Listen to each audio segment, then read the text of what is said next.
Hello.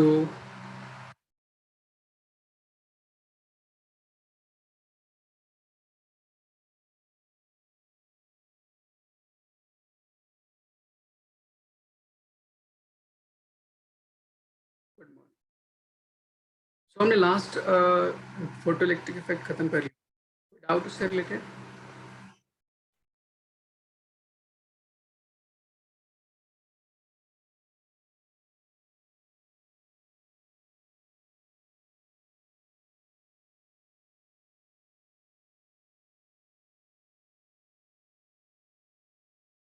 Next हम शुरू करते हैं एटम। एटम से रिलेटेड पहले कुछ थ्योरेटिकल पार्ट, ठीक, फिर उसके बाद मेन पोर्शन आता है, इसके बेस पे हम डिफाइन करते हैं। ठीक है।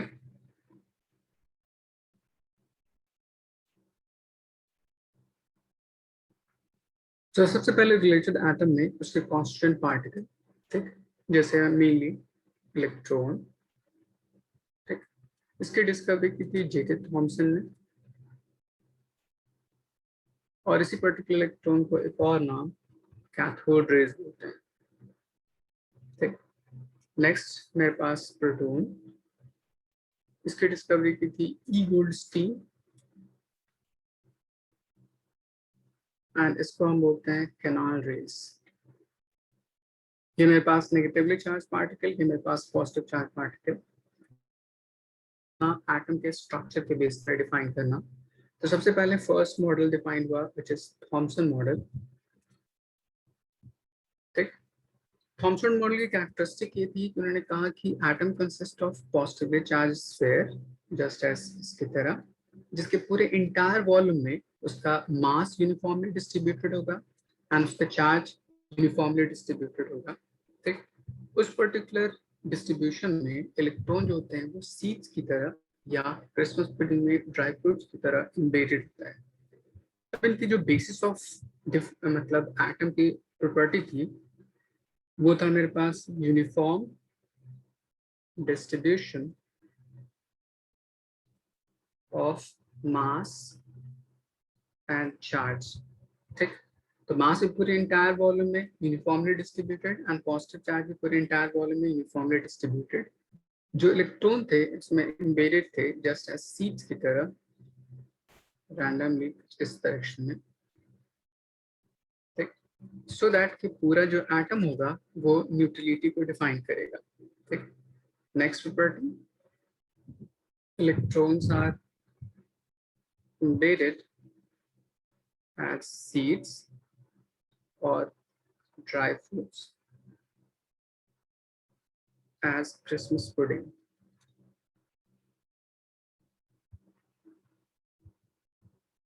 तब ये पूरा जो एटॉमिक स्ट्रक्चर था वो सिर्फ एक पर्टिकुलर लॉ, डाल्टन्स लॉ को ओबे करता था, which is neutrality of atom.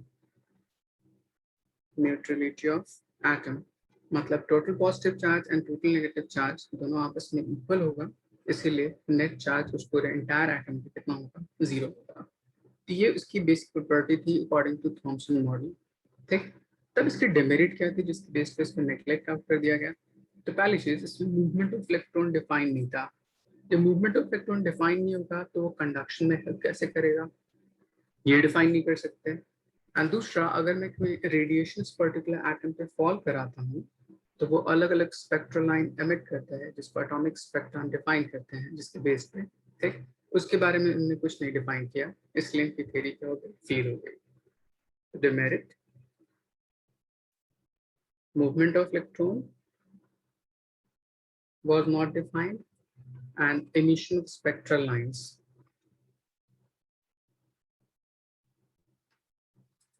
ये दोनों चीज डिफाइन नहीं थी, इसलिए इनकी थ्योरी क्या हो गई, यहाँ पर फेल हो गई। ठीक। ये कुछ बेसिस थे उस पर्टिकुलर थॉमसन मॉडल के बेस पे। फिर नेक्स्ट आया रदरफोर्ड, उन्होंने अपनी थ्योरी प्रपोज की which is alpha spectrum experiment के बेस पे। यहाँ तक कोई डाउट किसी को?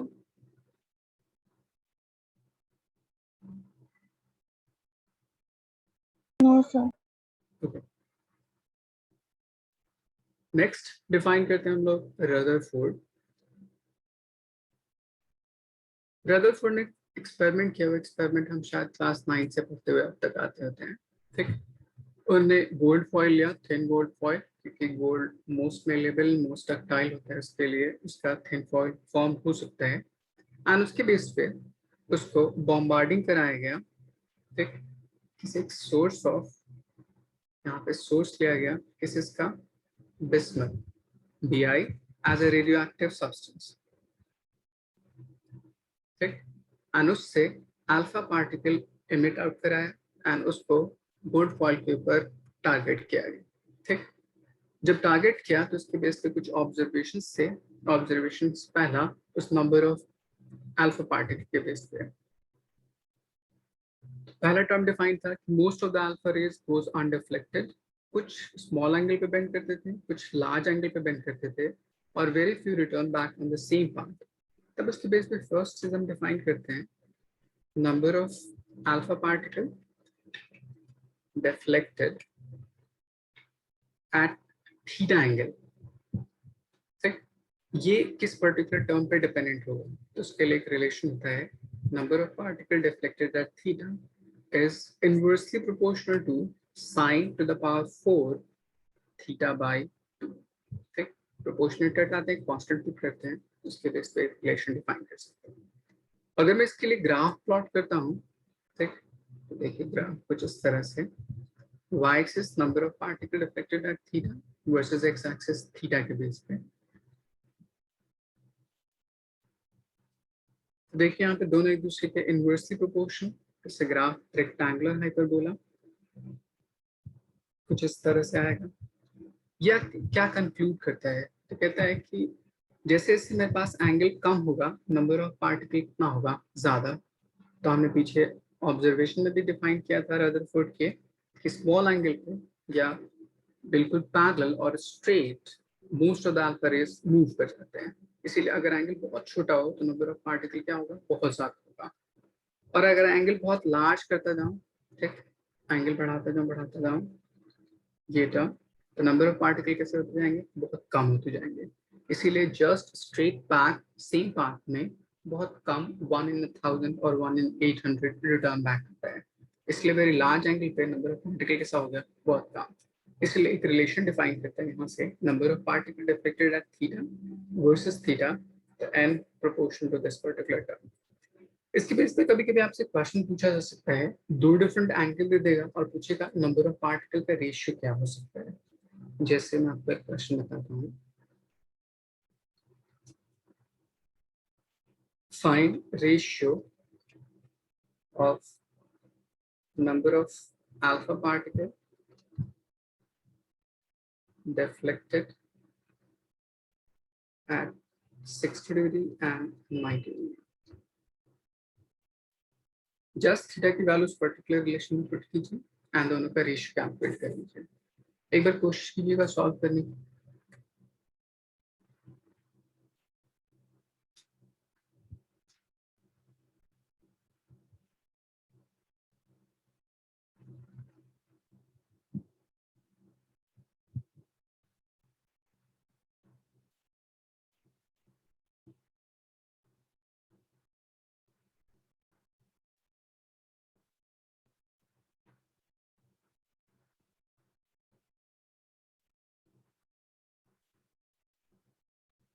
सॉल्व हुआ?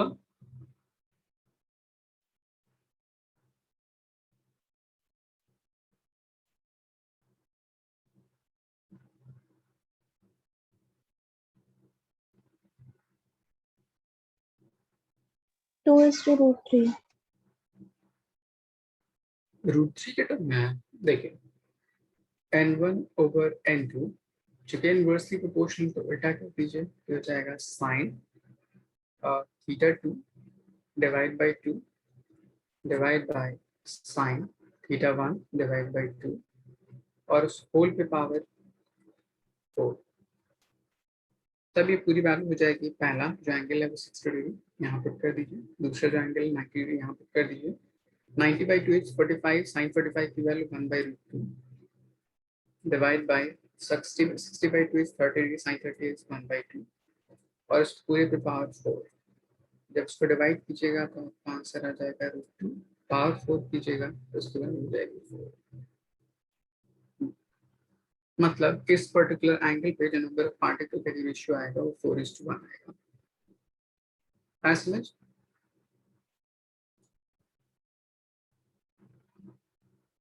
Yes sir. नेक्स्ट हम डिफाइन करते हैं इस पर्टिकुलर ऑब्जर्वेशन से बेस्ड पे कुछ अचीवमेंट्स थी उस रदरफोर्ड एक्सपेरिमेंट के बेस्ड पे। ठीक, तो नेक्स्ट डिफाइन करते हैं अचीवमेंट। फर्स्ट अचीवमेंट था distance of closest approach.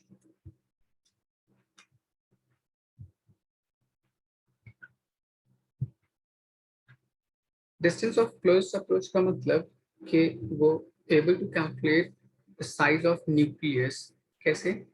Size of nucleus calculate करने के लिए उन्होंने एक अजम्पशन सोचा।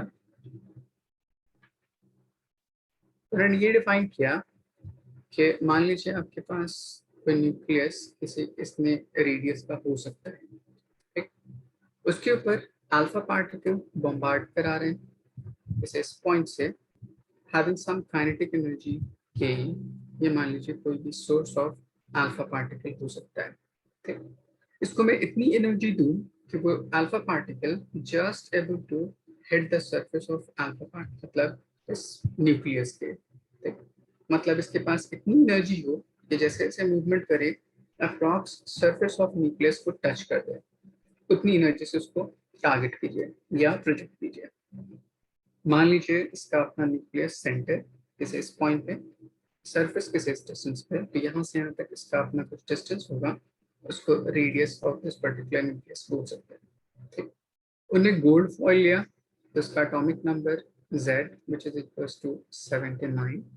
ठीक, तब इसके बेस पे अगर मैं कंजर्वेशन ऑफ एनर्जी यूज करूँ, यहाँ पे उसके पास कुछ काइनेटिक एनर्जी के ही है जिसे प्रोजेक्ट किया जा रहा है। जैसे जैसे वो न्यूक्लियस की तरफ जाएगा, उस न्यूक्लियस के पॉजिटिव चार्ज ऑफ प्रोटॉन की वजह से इस alpha particle positively charge particle का रिपल्शन होगा। अल्फा पार्टिकल शायद आप जानते होंगे हीलियम के डबली आयनाइज न्यूक्लियस को बोलते हैं। तो हीलियम के दोनों इलेक्ट्रॉन को रिमूव आउट कर दीजिए तो He2+ बन जाता है, इसको हम अल्फा पार्टिकल बोलते हैं। तो ये भी positively charge and nucleus of gold foil हुए पॉजिटिवली चार्ज, दोनों पॉजिटिव पॉजिटिव रिपल्शन होगा। जैसे जैसे आगे मूव करेगा वैसे वैसे उसकी एनर्जी कम होती जाएगी उस रिपल्सिव इंट्रैक्शन की वजह से। तो हम ये बोल सकते हैं कि जो टोटल काइनेटिक एनर्जी यहाँ पे मूवमेंट के लिए डिफाइन किया गया वो उसके टोटल रिपल्सिव पोटेंशियल एनर्जी में ऑन द सरफेस कन्वर्ट हो जाएगा। So using that particular conservation, kinetic energy is equals to repulsive potential energy. तो ये 2 पॉइंट पार्टिकल की तरह एक्ट कर सकता है, एक पार्टिकल अल्फा पार्टिकल और एक पार्टिकल न्यूक्लियस। तो उसके लिए पोटेंशियल एनर्जी का सिंपल फॉर्मूला होता है के Q1 Q2 bye separation R। तब मैं यहाँ से R0 की वैल्यू फाइंड आउट करूँ तो R0 is equals to K which is equals to 1/457 या 9×10⁹ उसकी वैल्यू पुट कर दीजिए। Q1 which is charge of alpha particle 2e और Q2 which is charge of nucleus of gold foil Ze। तो हम इसको ऐसे लिख सकते हैं Ke 2 times of E for alpha particle and Z times of E for gold foil divide by kinetic energy जिससे उस पर्टिकुलर अल्फा पार्टिकल को प्रोजेक्ट किया गया है। तब इनकी वैल्यूज को पुट करके हम इस R0 की वैल्यू फाइंड आउट कर सकते हैं। ठीक, तो उन्होंने जो रफली कैलकुलेट किया था उस काइनेटिक एनर्जी के बेस पे, तो R0 की value 4.3 × 10⁻⁻14 metre, but actual value of जो साइज ऑफ न्यूक्लियस होती है वो 10⁻⁻15 से 10⁻⁻15 इस रेंज में आता है, जो इससे थोड़ी छोटी वैल्यू है। तो ये डिफाइन किया गया कि उन्होंने जो टारगेट किया था अल्फा पार्टिकल को वो एग्जैक्टली सरफेस को टच नहीं किया होगा, उससे जस्ट पहले ही रिटर्न बैक आ गया होगा। इसीलिए उसका जो साइज है, उसका जो डिस्टेंस है वो slightly larger than the actual size of the radius of the nucleus के डिफाइन किया। यहाँ तक कोई डाउट?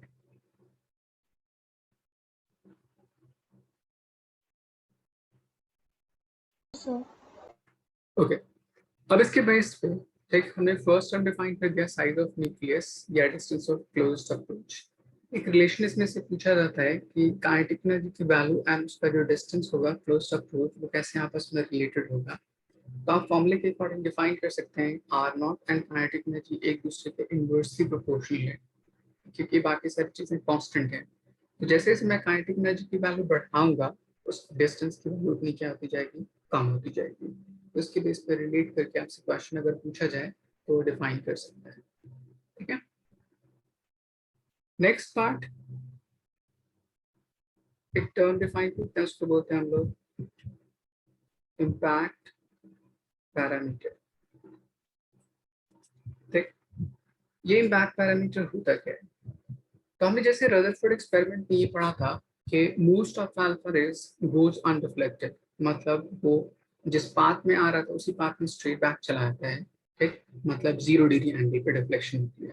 ठीक, मोस्ट ऑफ अल्फा रेज मतलब ये बोल सकते हैं कि उस पर्टिकुलर रीजन तक उस न्यूक्लियस का कोई इम्पैक्ट उस अल्फा पार्टिकल पर नहीं होगा, इसीलिए most of the alpha rays unreflected straight path में चला जाता है। जैसे मान लीजिए आपने गोल्ड फॉइल कुछ इतना बड़ा अज्यूम किया, ठीक, एंड उससे अल्फा पार्टिकल अगर प्रोजेक्ट किया तो कुछ इस रीजन तक alpha particle straight straight movement कर रहा है इस तरह। ठीक, ऐसे मतलब इस पर्टिकुलर रीजन तक उस अल्फा पार्टिकल के ऊपर कोई इम्पैक्ट उस न्यूक्लियस का नहीं होगा। ठीक, बट जैसे ही थोड़ा सा और क्लोजर होगा, ठीक, जैसे इस पॉइंट तक गया, ठीक, इसके बाद उस पर्टिकुलर अल्फा पार्टिकल के ऊपर इम्पैक्ट ऑफ न्यूक्लियस होना शुरू हुआ, तब वो कुछ एंगल पे बेंड करना शुरू करता है कुछ इस तरह से। ठीक, तो कहता है जिस पर्टिकुलर डिस्टेंस तक न्यूक्लियस का इम्पैक्ट उस पर्टिकुलर अल्फा पार्टिकल पे होना शुरू होता है, उस particular perpendicular distance from the nucleus, उसको हम क्या बोलते हैं, इम्पैक्ट पैरामीटर बोलते हैं।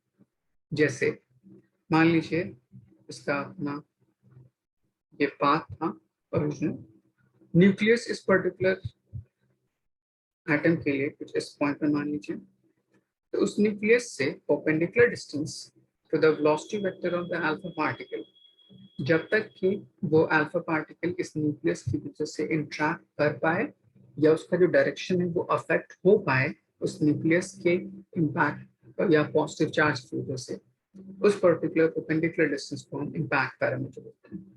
तो ये मान लीजिए पाथ उस अल्फा पार्टिकल का, तो उस पाथ को हम बोलते हैं direction of velocity vector.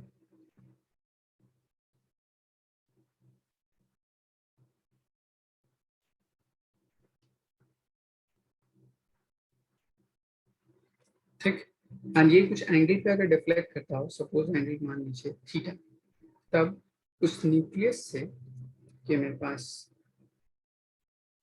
Nucleus nucleus के ऊपर अंदर पॉजिटिव चार्ज प्रोटॉन की वजह से, उस पॉजिटिव चार्ज की वजह से उस अल्फा पार्टिकल पर रिपल्शन होता होगा।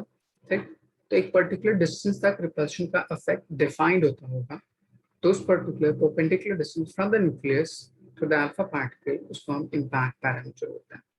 ये समझ आया।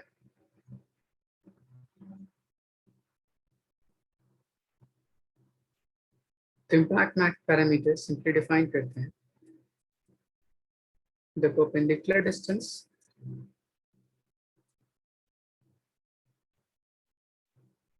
from nucleus to the direction of velocity vector of alpha particle। अब इसकी वैल्यू कैलकुलेट करते हैं डिस्टेंस ऑफ क्लोजेस्ट अप्रोच उसके रिस्पेक्ट में। तो मान लीजिए मेरे पास ये जो एंगल डिफलेक्टेड है थीटा, तो उसके बेस पे एक टर्म डिफाइन करते हैं cot theta by 2 is equals to 2 times of b divide by r naught. और सिंपली यहाँ से अगर मैं b कैलकुलेट करूँ तो b would be equals to r naught by 2 times cot theta by 2। ठीक, तो इस तरह से हम इम्पैक्ट पैरामीटर की वैल्यू कैलकुलेट कर सकते हैं। यहाँ तक बात समझ में आई।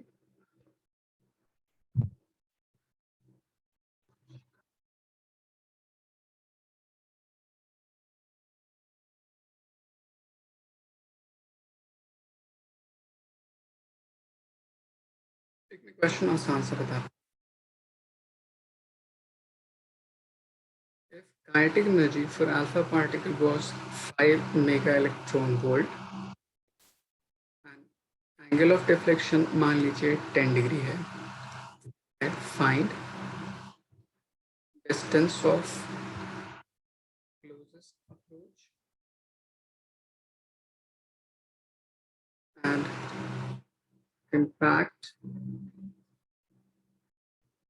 parameter for gold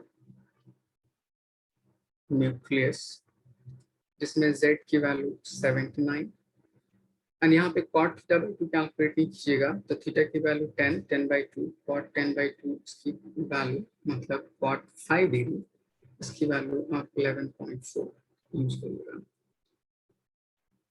इनकी वैल्यूज पुट कीजिए, देखिए सॉल्व करने के बीच पे फॉर्मूला पुट कीजिए, देखिए आपका आंसर कितना होता है.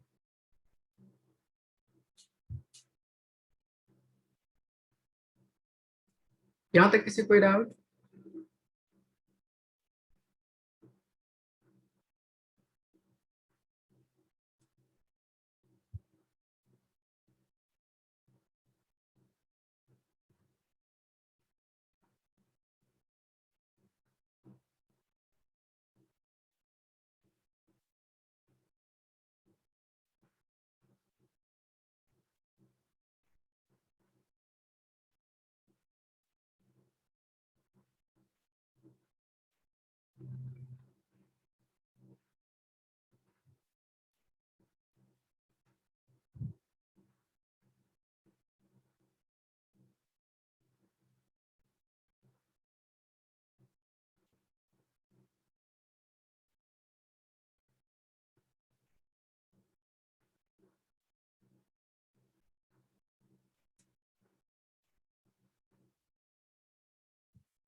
सॉल्व हुआ?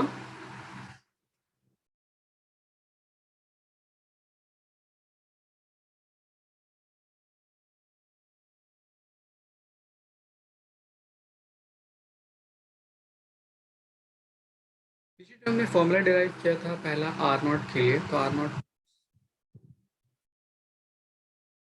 Times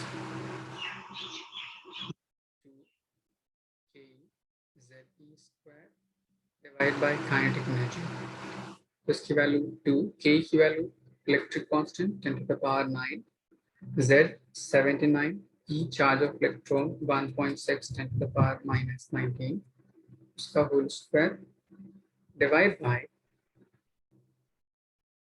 kinetic energy 5 mega electron volt, तब ये हो जाएगा 5 into 10 to the power mega का मतलब 6, electron volt is 1.6 10 to the power minus 19. अब इस पूरी वैल्यू को सॉल्व कर लीजिए, आर नॉट की वैल्यू आ जाएगी. उस आर नॉट की वैल्यू इस वाले इक्वेशन में पुट कर दीजिए, आपको कॉट थीटा की वैल्यू गिवन है तो वहां से इम्पैक्ट पैरामीटर की वैल्यू फाइंड आउट हो जाएगी.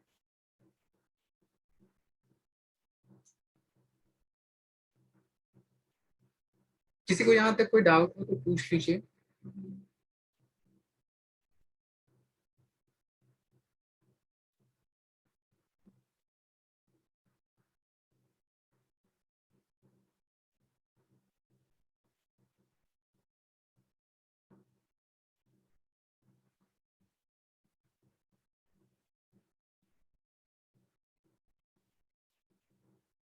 हेलो,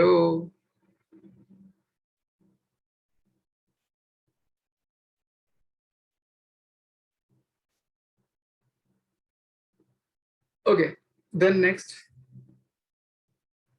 यहाँ तक रदरफोर्ड की अचीवमेंट एंड वो सारी चीजें डिफाइन कर दिया. ठीक, इन सब के बेस पे रदरफोर्ड की अचीवमेंट्स के बेस पे उनका कंक्लूजन क्या क्या था. ठीक, तो रदरफोर्ड ने पहली चीज डिफाइन किया discovery of nucleus.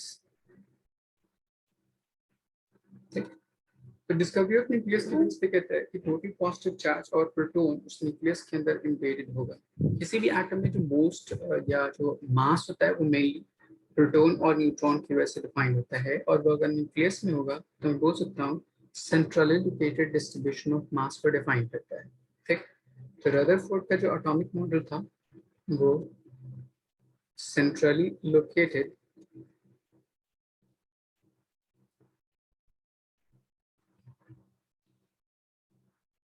Distribution of मास उसको डिफाइन करता है। इलेक्ट्रॉन उससे बहुत छोटा होता है। Mass of proton 1837 times mass of electron होता है, इसलिए इलेक्ट्रॉन उसके रिस्पेक्ट में negligibly small as compare to mass. ठीक है, तो डिस्कवरी ऑफ न्यूक्लियस या central located distribution of mass, इनकी भी थ्योरी डिफाइन करता है न्यूट्रलिटी ऑफ एटम को।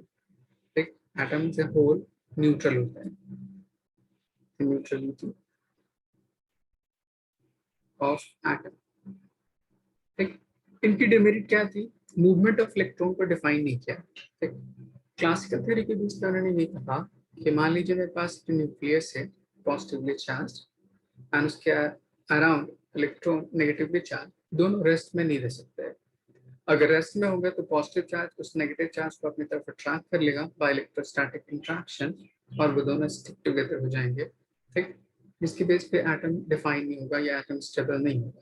इसीलिए उस पर्टिकुलर एटम में एग्जिस्ट करने के लिए वो इलेक्ट्रॉन उसके अराउंड एक सर्कुलर पाथ में रिवॉल्व करना चाहिए, ताकि necessary centripetal force nucleus provide करे इनसाइड, ताकि इलेक्ट्रॉन उस पर्टिकुलर सर्कुलर ऑर्बिट में रिवॉल्व कर सकता हो। ठीक, ये उन्होंने थ्योरी डिफाइन की for stability of electron in that particular atom. But इस थ्योरी के अकॉर्डिंग कोई भी ऑब्जेक्ट जो सर्कुलर पाथ में रिवॉल्व करता है वो एक्सेलरेटेड होता है सेंट्रीपिटल एक्सेलरेशन के बेस पे, और according to electromagnetic theory accelerated charge radiation emit करता है। तो यहाँ पे भी इलेक्ट्रॉन एक्सेलरेट करेगा, रेडिएशन एमिट करेगा, रेडिएशन एमिट करने की वजह से इसकी एनर्जी कम होती जाएगी एंड फाइनली न्यूक्लियस के अंदर फॉल डाउन कर जाएगा। इसीलिए उनकी थ्योरी प्रपोज गलत हुई। ठीक, या डिमेरिट डिफाइन हुई। ठीक, तब इसके बेस पे एक अनदर साइंटिस्ट है, इनका नाम था बोर। तो पहले इनके डिमेरिट, ठीक, स्टेबिलिटी ऑफ इलेक्ट्रॉन डिफाइन नहीं था। ठीक, एंड इन्होंने भी स्पेक्ट्रल लाइन के इमिशन के बारे में कुछ डिफाइन नहीं किया। ठीक, तब आए बोर साहब, नील बोर। उन्होंने सिर्फ 3 पोस्टुलेट दिए। ठीक, एंड वो सिर्फ हाइड्रोजन लाइक स्पीशीज के लिए। ठीक, तो या तो बोल सकता हूँ हाइड्रोजन एटम या हाइड्रोजेनिक एलिमेंट। हाइड्रोजेनिक एलिमेंट और हाइड्रोजन लाइक स्पीशीज का मतलब वन इलेक्ट्रॉन सिस्टम से बोल सकते हैं। मतलब एक न्यूक्लियस और उसमें सिर्फ एक इलेक्ट्रॉन हो, जैसे हीलियम, उसमें 2 इलेक्ट्रॉन है, एक इलेक्ट्रॉन निकाल दीजिए तो He+ हो जाएगा। लिथियम, उसमें 3 इलेक्ट्रॉन, 2 इलेक्ट्रॉन को निकाल दीजिए तो Li2+। ठीक, एंड सो ऑन, इसी तरह से इंक्रीज करते जाइए। तो ये सारे जो आयंस होंगे या सारे जो ये स्पीशीज होंगे वन इलेक्ट्रॉन सिस्टम की तरह बिहेव करेंगे, जो हाइड्रोजन लाइक एक्ट कर सकता है। ठीक, या तो सिर्फ हाइड्रोजन एटम बोल सकता हूँ या हाइड्रोजेनिक एलिमेंट बोलूंगा कि वन इलेक्ट्रॉन सिस्टम, उनके लिए नहीं बोर्स एप्लीकेबल होता है। ठीक, आगे क्यों नहीं एप्लीकेबल होता मैं आगे रीजन बताऊंगा। तो उन्होंने बेसिकली 3 डिफरेंट पोस्टुलेट दिए। फर्स्ट पोस्टुलेट एक्चुअली में रदरफोर्ड के ही इस पर्टिकुलर थ्योरी को डिफाइन करता है।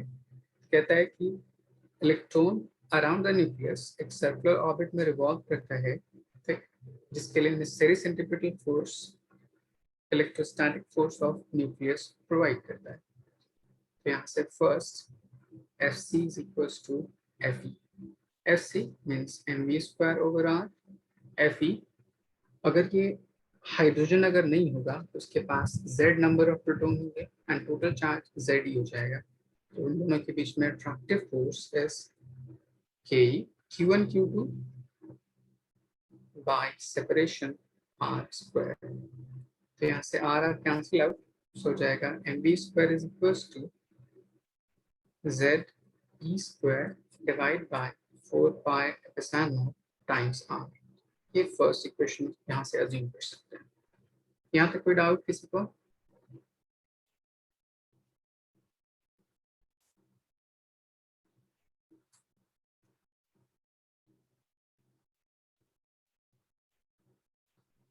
बाकियों को समझ आ रहा है?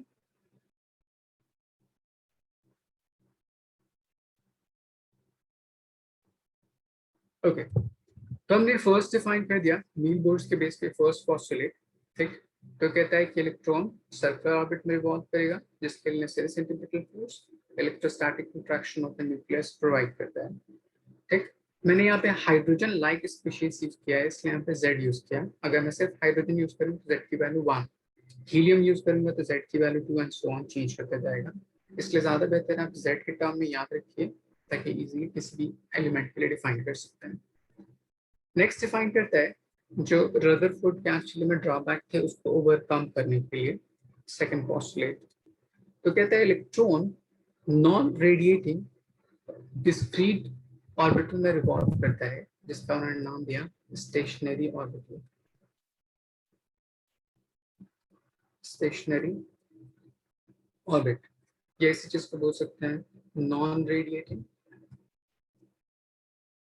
जिसके लिए वो इलेक्ट्रॉन ना तो एनर्जी एमिट करता है ना तो एनर्जी एब्जॉर्ब करता है। ठीक, इसीलिए उसकी एनर्जी में कोई इफेक्ट नहीं होगा और सेम ऑर्बिटल में रिवॉल्व करेगा। तब उसके लिए total angular momentum L which is equals to mvr integral multiple of h/2 के क्या आता है, इक्वल होता है। h इज प्लैंक्स कांस्टेंट 2 पाई, यहाँ पे n इंटीजर कोई भी हो सकता है, L which is angular momentum.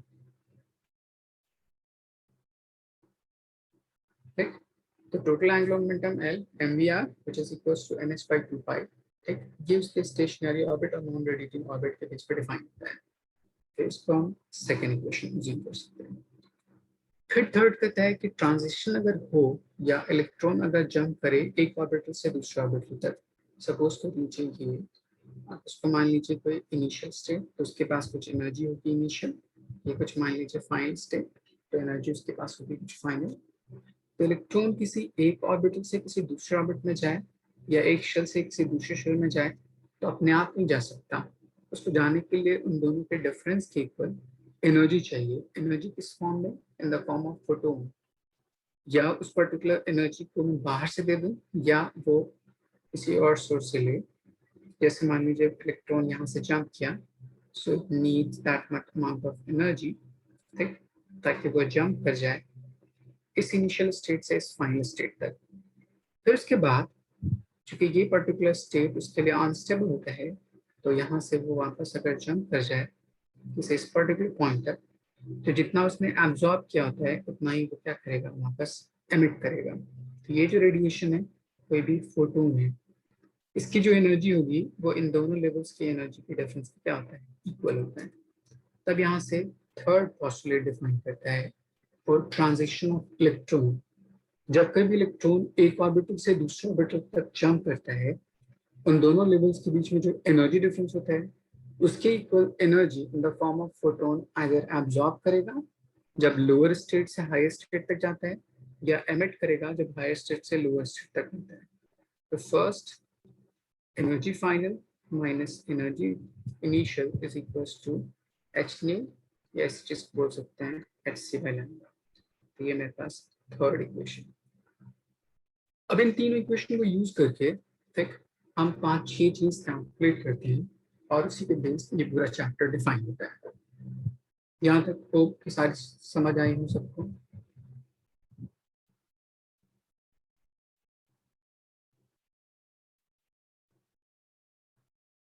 किसी को यहाँ तक कोई डाउट?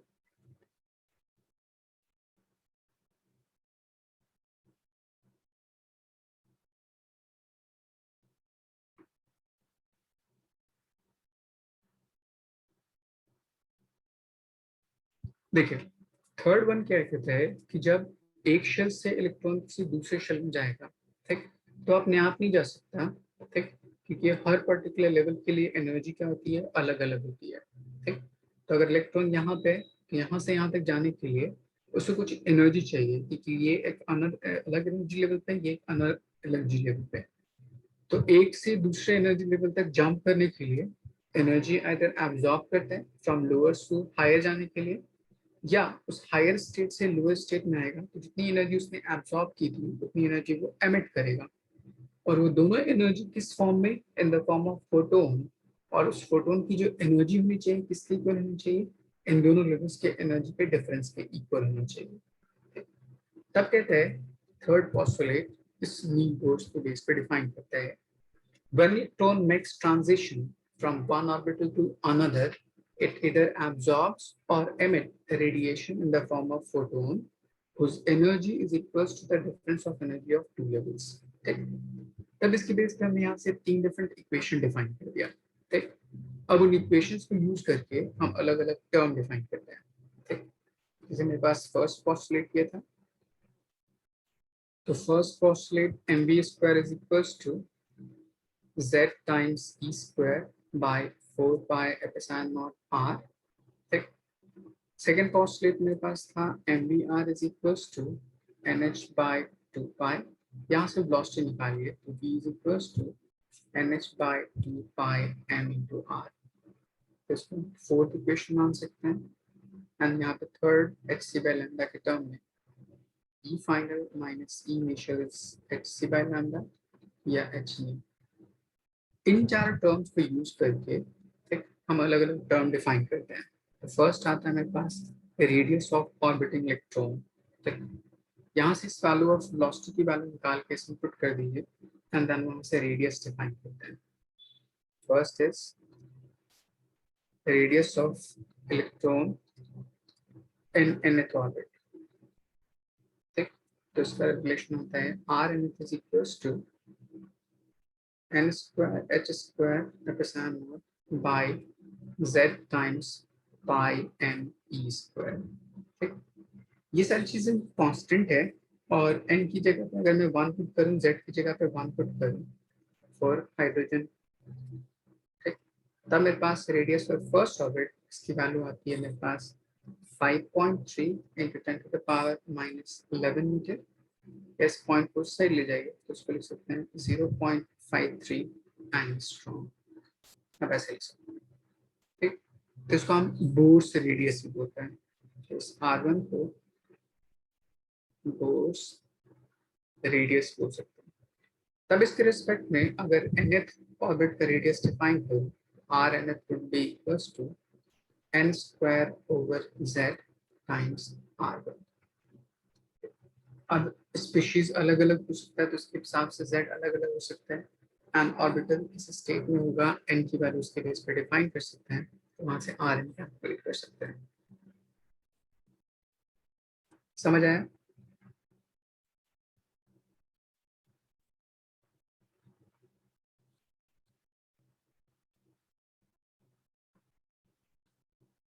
ओके, नेक्स्ट हम डिफाइन करते हैं, जैसे हमने रेडियस कैलकुलेट कर लिया, इस रेडियस की वैल्यू आप पुट कर दीजिए इस पर्टिकुलर टर्म में, वहां से वेलोसिटी कैलकुलेट हो जाएगी।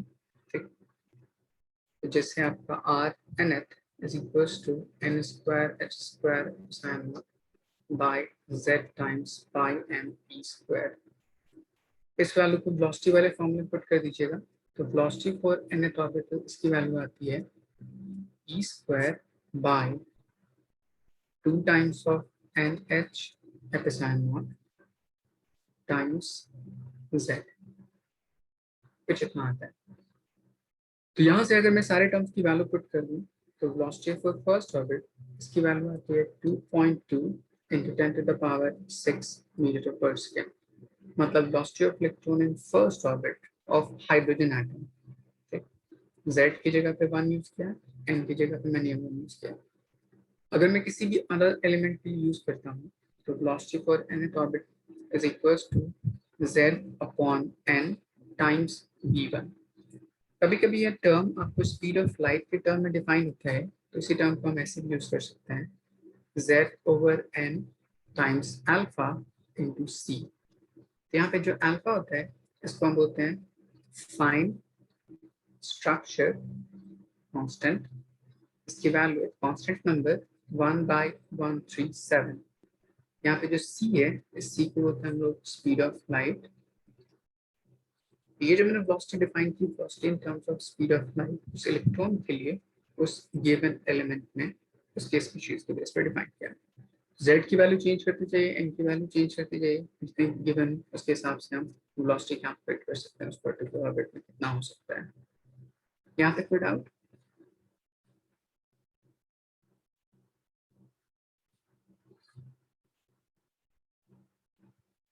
तब इसके बेस पे हमने कैलकुलेट कर लिया वेलोसिटी एंड रेडियस। तब इसको यूज करके हम नेक्स्ट टर्म डिफाइन कर सकते हैं टाइम पीरियड या फ्रीक्वेंसी।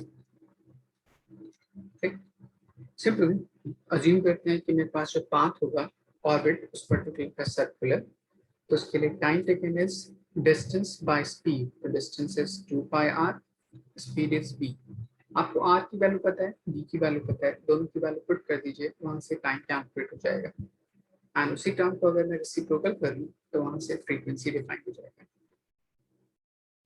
2020 में जेई में एक सवाल पूछा, how frequency is related with principal quantum number n। तो आप इनकी वैल्यूज पुट कीजिए, देखिए आंसर कितना होता है। How frequency is related with principal quantum number n। n की पावर कितना होना चाहिए? 1 2 3 -1 -2 -3। सॉल्व करने की कोशिश कीजिए, कितना आता है आपसे।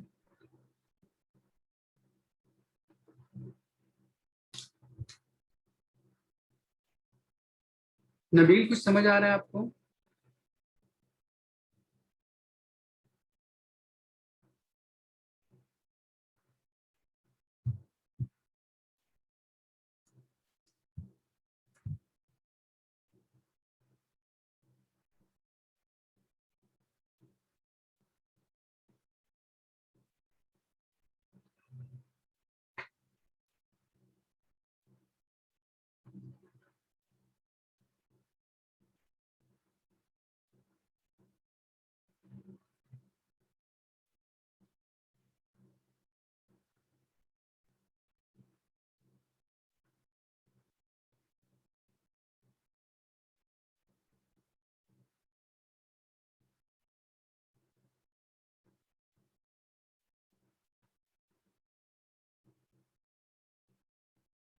सॉल्व हुआ?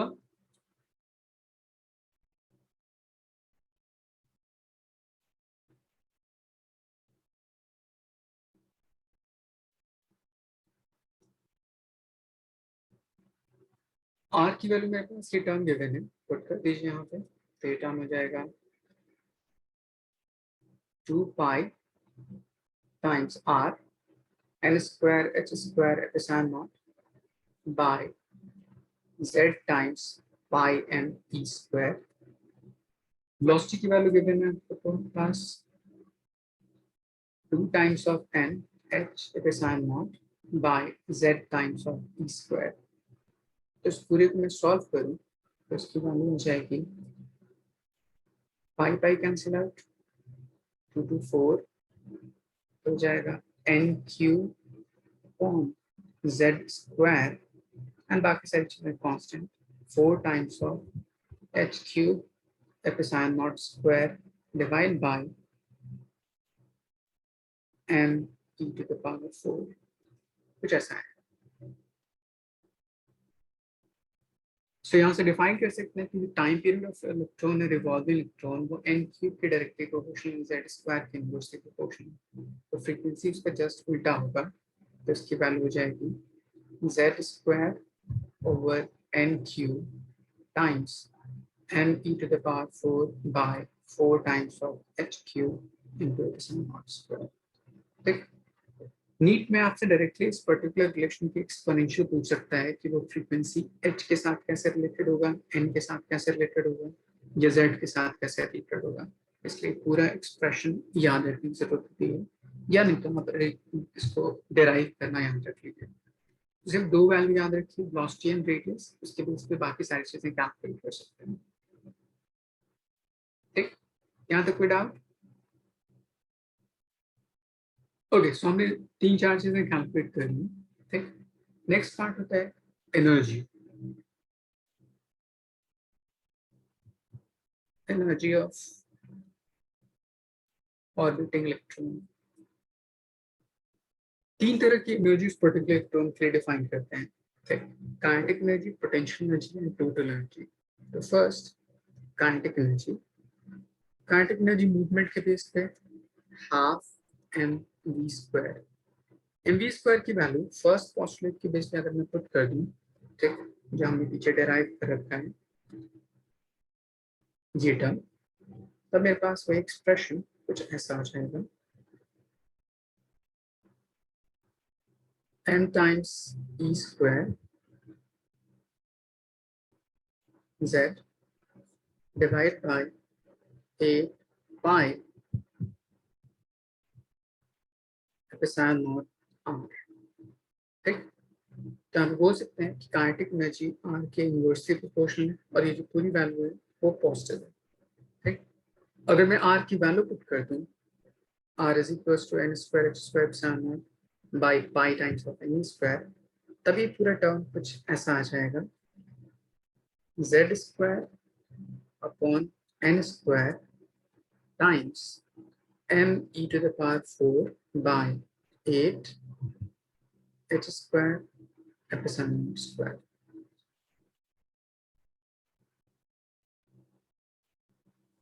कुछ ऐसा आ जाता है.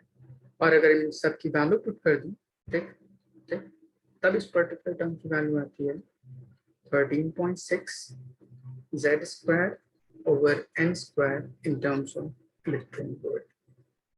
ठीक, तो काइनेटिक एनर्जी के लिए मैंने 3 डिफरेंट एक्सप्रेशन डिफाइन कर दिया. एक मेरे पास रेडियस के टर्म में, एक मेरे पास ये सारे एक्सप्रेशन के टर्म में, और उसके बेस पे वैल्यू पुट कर दीजिए इलेक्ट्रॉन वोल्ट में, इतना टर्म डिफाइन होता है.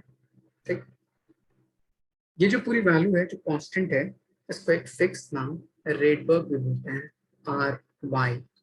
एक हमें रेडबर्ग कांस्टेंट यूज करना होता है, वो आगे को अलग होता है, इस टर्म को हम सिंपली रेडबर्ग बोलते हैं.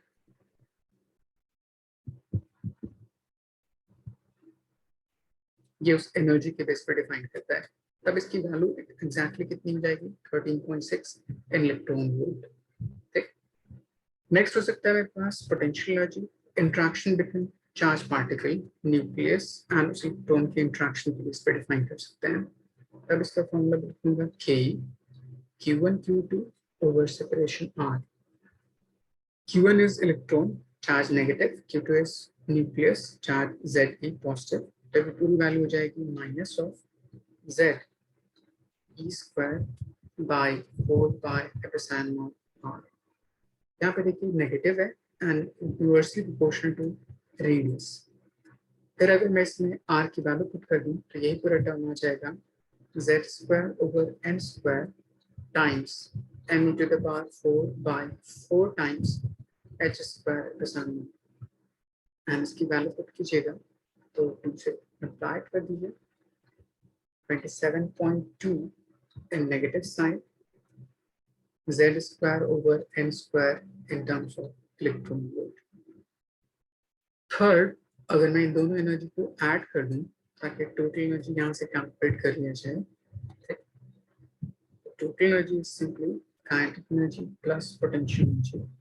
जब सम कीजिएगा तो इसकी वैल्यू आ जाएगी minus of z e square over 8 pi epsilon naught r.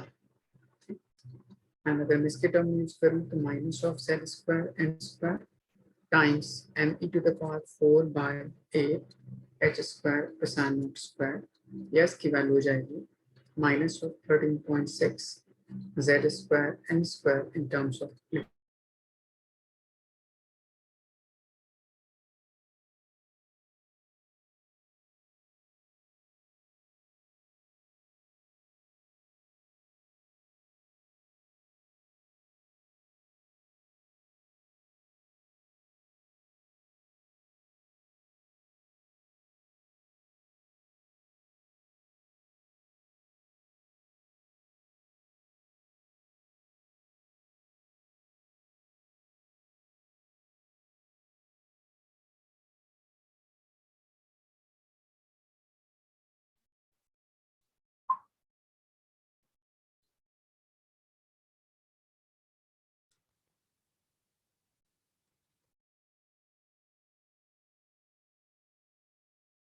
Hello.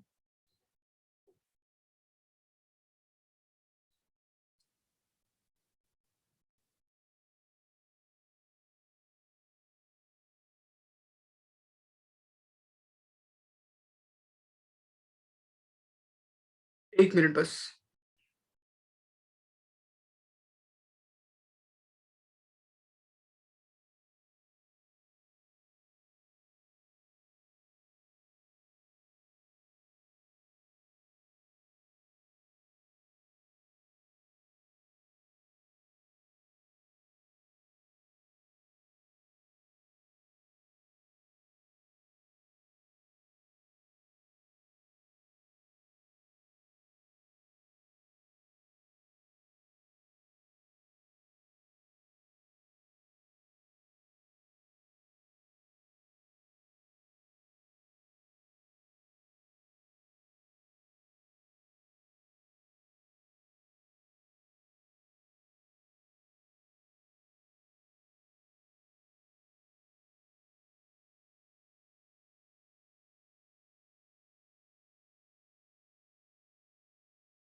Hello,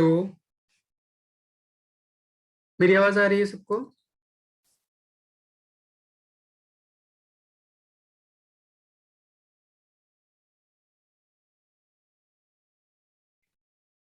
okay, तो हमने यहाँ तक एनर्जी डिफाइन कर दिया, kinetic energy, potential energy and total energy के बेस पे। पहली चीज यहाँ से क्वेश्चन पूछा जाता है उसके रेडियस के रिलेशन के बेस पे आप ग्राफ प्लॉट कीजिए। दूसरा रिलेशन पूछा जाता है इन तीनों एनर्जी के बीच में आपस में रिलेशन क्या हो सकता है, वो टर्म डिफाइन कीजिए। जैसे मैं यहाँ पे अगर डिफाइन करूं, देखिए काइनेटिक एनर्जी मेरे पास सिंपल है, Z/8। पोटेंशियल एनर्जी में रिलेशन है Z/4 एंड टोटल एनर्जी में रिलेशन है Z/8। तो मैं kinetic energy and total energy बोल सकता हूँ, दोनों इक्वल है, बट उनकी जो पोलैरिटी वो एक दूसरे के ऑपोजिट। पोटेंशियल एनर्जी में सिर्फ 4 है, तो यहाँ से पहला रिलेशन आता है मेरे पास, total energy is equals to negative of kinetic energy which is equals to potential energy by 2। या मैं सिंपली इसको लिख सकता हूँ 2 times of E minus of 2 times of K is equals to U। तो कोई एक वैल्यू अगर हमें पता हो तो दूसरी वैल्यू इजीली हम यहाँ से डिफाइन कर सकते हैं। ठीक है, नेक्स्ट टर्म होता है इसके बेस पे ग्राफ कैसे प्लॉट करूंगा, तो मैं आपको वो बताता हूँ। तो यहाँ पे देखिए तीनों एक दूसरे रेडियस के इनवर्सली प्रोपोर्शनल है। तो अगर मैं यहाँ से ग्राफ प्लॉट करने की कोशिश करूं तीनों टर्म के लिए,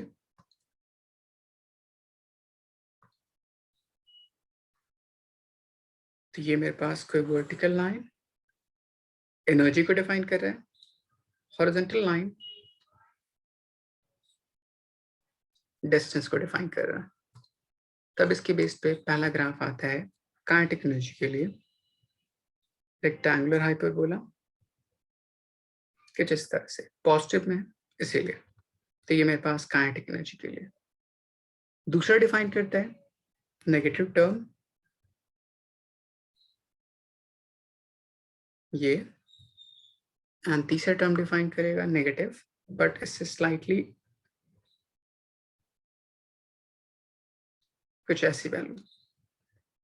अब यहाँ पे क्वेश्चन पूछता है कि इन तीनों ग्राफ में कौन कौन सा टर्म किस बात को डिफाइन करेगा। तो आप यहाँ पे देखिए, पोटेंशियल एनर्जी टोटल एनर्जी के डबल है, तो ये टर्म जो होगा वो पोटेंशियल एनर्जी होगा, ये जो टर्म होगा वो टोटल एनर्जी, क्योंकि दोनों नेगेटिव है, एंड जो पॉजिटिव एनर्जी होगी सिर्फ काइनेटिक एनर्जी। तो ये कोऑर्डिनेट मेरे पास डिस्टेंस है, एंड ये मेरे पास कोऑर्डिनेट एनर्जी है। वो energy kinetic energy, potential energy और टोटल एनर्जी तीनों हो सकती है। यहाँ तक ग्राफ में कोई डाउट?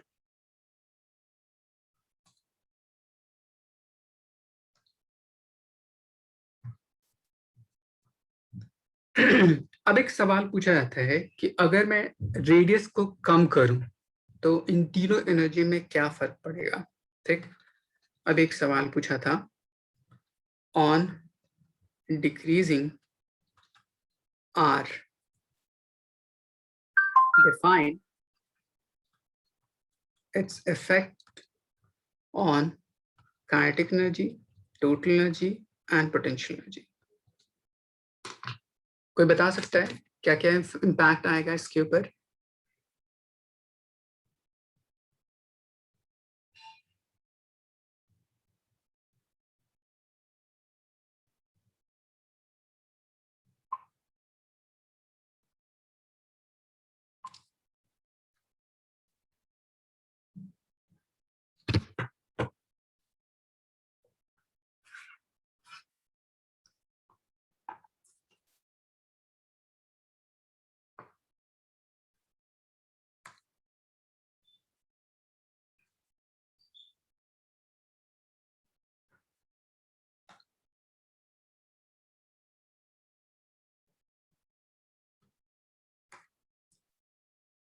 हेलो,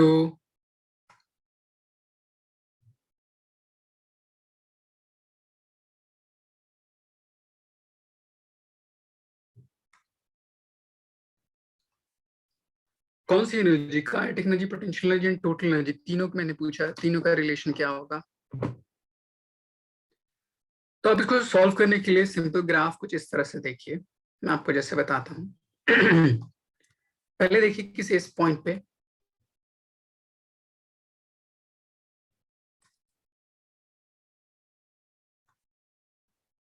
यहाँ पे एक लाइन ड्रॉ कर दीजिए कुछ इस तरह से, मतलब रेडियस कुछ इस पॉइंट पे। जैसे जैसे मैं रेडियस कम करूं, सपोज कर लीजिए किसी इस पॉइंट पे जा रहा हूं कुछ इस तरह से, तो यहां से मैं इधर गया, मतलब आर की वैल्यू डिक्रीज करा रहा हूं, तब उसकी वजह से हो क्या रहा है उस पर्टिकुलर काइनेटिक एनर्जी पे। तो पहले काइनेटिक एनर्जी की वैल्यू कुछ इतनी थी, अब काइनेटिक एनर्जी की वैल्यू कुछ इतनी हो गई। मतलब अगर मैं यहाँ से कोऑर्डिनेट देखूं तो पहले काइनेटिक एनर्जी इतनी थी, अब काइनेटिक एनर्जी इतनी हो गई। तो यहाँ से यहाँ तक जाने में काइनेटिक एनर्जी पे क्या फर्क पड़ा, इंक्रीज किया डिक्रीज किया, तब बोल सकते हैं काइनेटिक एनर्जी इज इंक्रीजिंग। ठीक, पहला टर्म। दूसरा, potential energy and total energy में रिलेशन देखिए। तो पहले मेरे पास टोटल एनर्जी किसी इस पॉइंट पे है, बाद में टोटल एनर्जी किसी इस पॉइंट पे, यहाँ से यहाँ तक जाने में पहला कोऑर्डिनेट किसी इस पॉइंट पे ऐसे था, अब कोऑर्डिनेट इस पॉइंट पे ऐसा हो गया। ठीक, तो ये नेगेटिव साइड में है, तो मैं बोल सकता हूँ कि पहले कितनी इतनी वैल्यू थी, अब मेरे पास इतनी वैल्यू हो गई। तब मैं बोल सकता हूँ इसके रिस्पेक्ट में टोटल एनर्जी डिक्रीज कर रही है, पोटेंशियल एनर्जी वो भी डिक्रीज कर रही है, क्योंकि वो दोनों नेगेटिव साइड में, इसीलिए। यहां तक बात समझ में आई?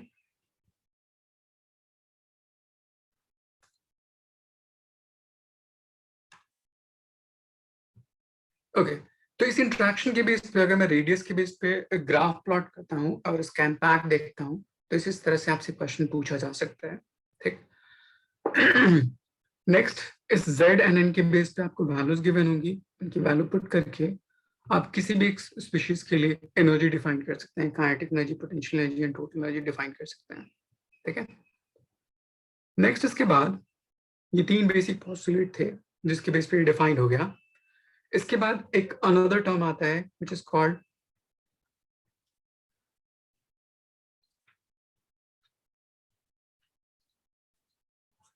Atomic spectra. ठीक, ये देखिए क्या होता है और कैसे इसको रीड आउट करते हैं। जैसे हमने पीछे डिफाइन किया था, किसी भी इलेक्ट्रॉन के ट्रांजिशन करने के लिए, एक स्टेट से दूसरे स्तर तक जंप करने के लिए उसको एनर्जी चाहिए इन द फॉर्म ऑफ फोटोन। आधे एनर्जी एब्जॉर्ब करता है या एनर्जी रेडिएट करता है। ठीक, एंड वो एब्जॉर्प्शन या इमिशन एक कैरेक्टरिस्टिक डिफाइन करता है उसके लिए। जैसे मान लीजिए मेरे पास ये दो डिफरेंट लेवल है, यहाँ पे कोई इलेक्ट्रॉन पहले से प्रेजेंट है, मैंने यहाँ पे कोई लाइट दी, व्हाइट लाइट। ये white light consist of 7 different radiation VIBGYOR. इस इलेक्ट्रॉन को यहाँ से यहाँ तक जंप करने के लिए किसी एक वेवलेंथ की जरूरत पड़ती होगी। सपोज कर लीजिए कि वो वेवलेंथ येलो लाइट है, सपोज कर लीजिए। तो इस व्हाइट लाइट से वो येलो लाइट एब्जॉर्ब कर लेगा ताकि वो इस पॉइंट से जंप करके किसी इस पॉइंट तक चला जाए। तब मैं इसके साइड में एक फोटोग्राफिक प्लेट यूज करता हूँ कुछ इस तरह, ठीक, जिसके ऊपर उस रेडिएशन का इम्पैक्ट देखूं, चेक करूं कि कौन कौन से रेडिएशन आफ्टर दिस प्रोसेस आ रही है बाहर, नहीं आ रही, उसको डिफाइन करने के लिए। This white light consist of 7 different colour VIBGYOR. इसने क्या कर लिया, येलो लाइट एब्जॉर्ब कर लिया, तो ये आपको येलो लाइट नहीं दिखेगी, बाकी सारे लाइट दिखेंगी। Violet, indigo, blue, green, yellow नहीं दिखेंगी यहाँ पे, ऑरेंज एंड रेड। ठीक, तो ये लाइट यहाँ पे क्या हो गई, एब्जॉर्ब हो गई, उसके बेस पे यहाँ पे नहीं दिखा। तब इस पर्टिकुलर स्पेक्ट्रम को हम एब्जॉर्प्शन स्पेक्ट्रम बोलते हैं, कि उसमें से एक पर्टिकुलर रेडिएशन क्या हो गई, एब्जॉर्ब हो गई उसके बेस पे। नेक्स्ट डिफाइन करते हैं एब्जॉर्प्शन स्पेक्ट्रा। अगर मैं सेम टर्म डिफाइन करूं कि मान लीजिए उस इलेक्ट्रॉन जो इस पर्टिकुलर स्टेट में एग्जिस्ट कर रहा था, वहां से अब वो जंप कर जाए वापस ग्राउंड लेवल पे कुछ इस तरह से, तो जितनी एनर्जी उसने एब्जॉर्ब की होती है उतनी एनर्जी को क्या करेगा, एमिट करेगा।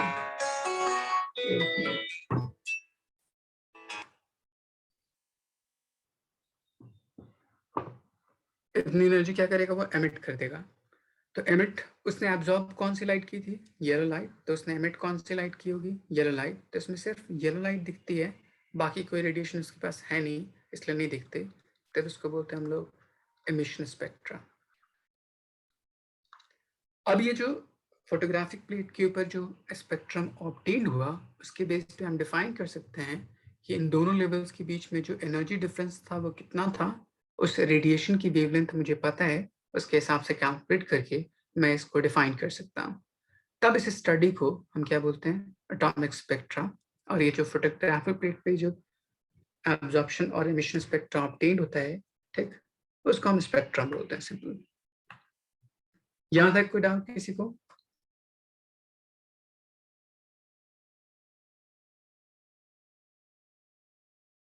तब इसकी वैल्यू कैसे कैलकुलेट की जाए? तो हमारे पास पीछे जैसे रिलेशन था एनर्जी के लिए, energy in nth orbit, total energy, इसकी वैल्यू थी मेरे पास minus of Z square m e to the power 4 by 8 times n square h square epsilon naught square। इसमें एक बार n की वैल्यू ni पुट कीजिए, इसमें एक बार n की वैल्यू nf पुट कीजिए, ताकि इन दोनों लेवल्स के बीच में एनर्जी डिफरेंस डिफाइन हो जाए, एंड थर्ड पोस्टुलेट के साथ इक्वेट कर दीजिए। Third postulate Sc by lambda is equals to difference of energy of two levels। तो उसमें से m e square z square by 8 times h square epsilon naught square, अगर मैं कॉमन कर लूँ तो यहाँ पे आता है ni स्क्वायर nf का स्क्वायर। ठीक, ये पूरा टर्म यहाँ पे मल्टीप्लाई में उससे जाएगा डिवाइड में, तो हो जाएगा 1 by lambda is equals to z square times m e to the power 4 by 8 h square, तो h क्यूब हो जाएगा, epsilon naught square times c। तब इन पूरी वैल्यूज को एक कांस्टेंट बोलते हैं, टाइम्स 1 by ni का स्क्वायर 1 by nf का स्क्वायर। तब ये जो पूरी वैल्यू होती है उसको बोलते हैं हम लोग आर डी, रेडबर्ग कांस्टेंट। ठीक, इसकी वैल्यू 1.097 इंटू 10⁻⁷ मीटर इनवर्स। तो ये रेडबर्ग कांस्टेंट है, आरडी से डिनोट करते हैं। पीछे जो मैंने लिखा था आर वाई, इसको सिंपली बोलते हैं रेडबर्ग। इसकी वैल्यू होती है 13.6 in terms of electron volt. तो ये एनर्जी के बेस पर डिफाइंड होता है कांस्टेंट टर्म, एंड ये मेरे पास उस वेवलेंथ के लिए डिफाइन होता है आरडी।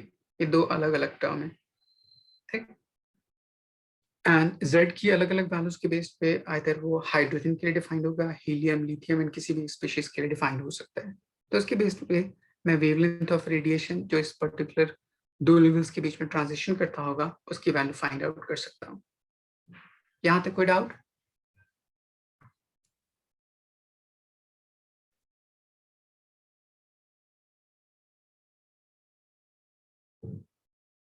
ओके, सो हमारे पास रिलेशन आया, ठीक, 1/λ is equals to Rydberg constant times z square 1/ni का स्क्वायर माइनस 1/nf का स्क्वायर। तब इस ni एंड nf के बेस पे हम सीरीज पढ़ते हैं, अलग अलग टर्म, ठीक। सीरीज याद रखने के लिए एक आसान टर्म ऐसे भी आप याद रख सकते हैं, लो बीपी, बीपी हाई, ठीक। Low is Lyman, Lyman series, Balmer, Bastian, Brackett, Pfund, Hoffman. आप इतना ही तक रहने दीजिए। इन सारे सीरीज में ni की value fixed, ni is equals to 1, nf की वैल्यू उसके कॉन्जिक्यूटिव हो सकती है 2, 3, 4 एंड सो ऑन। इसमें ni की वैल्यू 2, ni की वैल्यू 3, ni की वैल्यू 4, ni की वैल्यू 5 एंड उसके जस्ट कॉन्जिक्यूटिव उसके आगे वाले टर्म डिफाइंड हो सकता है, ठीक। First Lyman series UV region में लाई करता है, बाल्मर सीरीज विजिबल रीजन में लाई करता है, एंड इसके अलावा ये तीनों इंफ्रारेड रीजन में लाई करता है, ठीक। तो आपसे रीजन वाइज नाम पूछ सकता है कि कौन किस पर्टिकुलर रीजन में लाई करेगा उसकी बेस पे, ठीक। अब हर सीरीज के लिए हम कुछ टर्म डिफाइन करते हैं।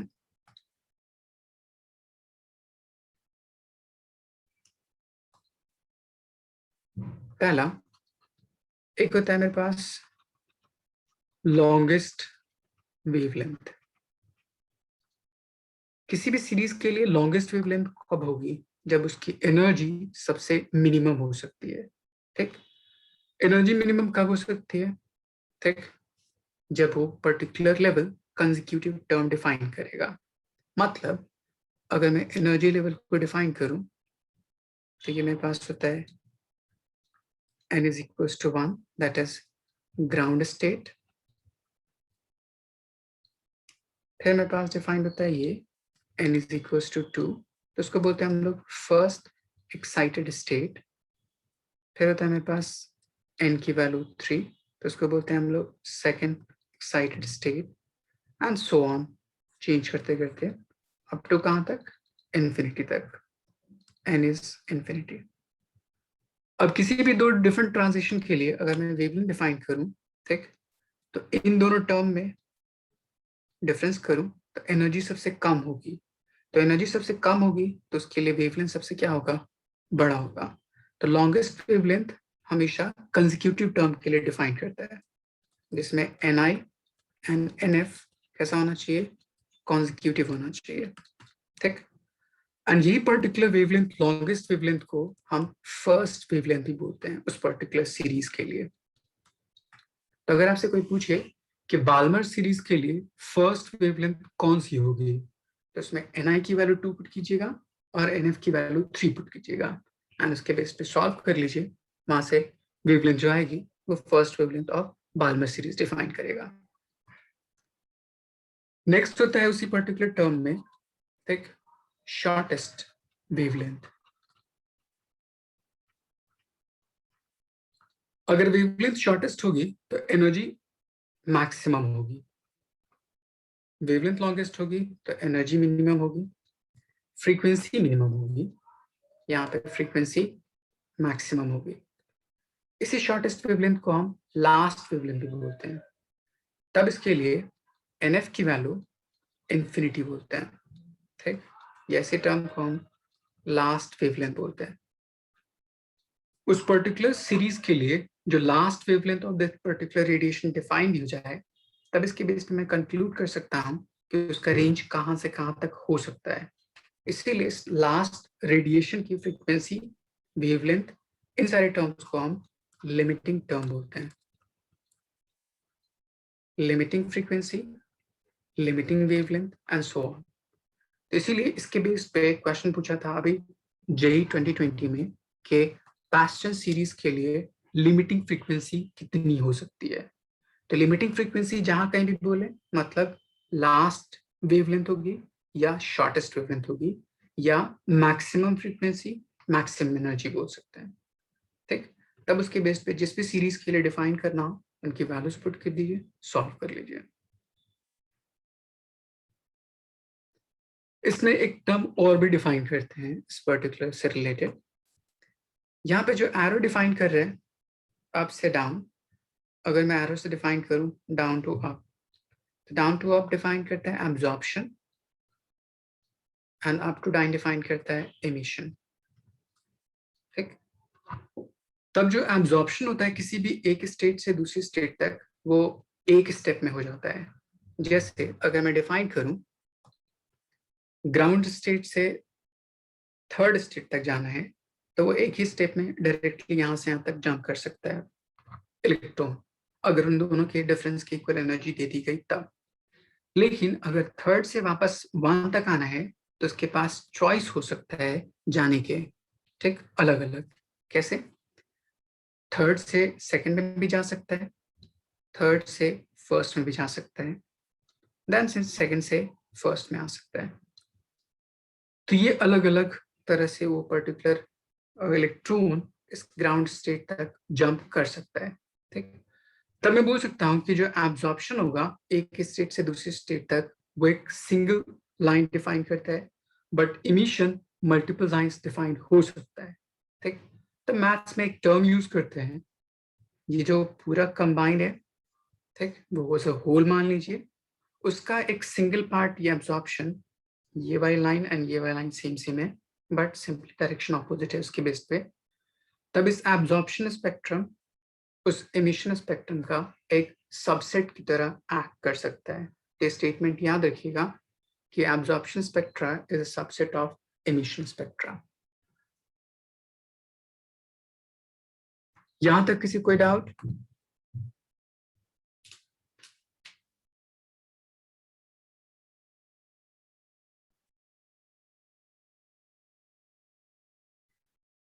फातिमा कुछ समझ आया आपको?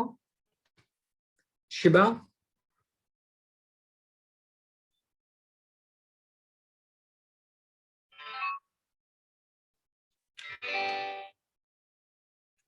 ओके, तब हम इसके बेस पे, ठीक, मैं आपको कुछ क्वेश्चन बताता हूँ आसान आसान से, सिंपली सीरीज के बेस पे आपको गिवन होगा उसके अकॉर्डिंग, ठीक।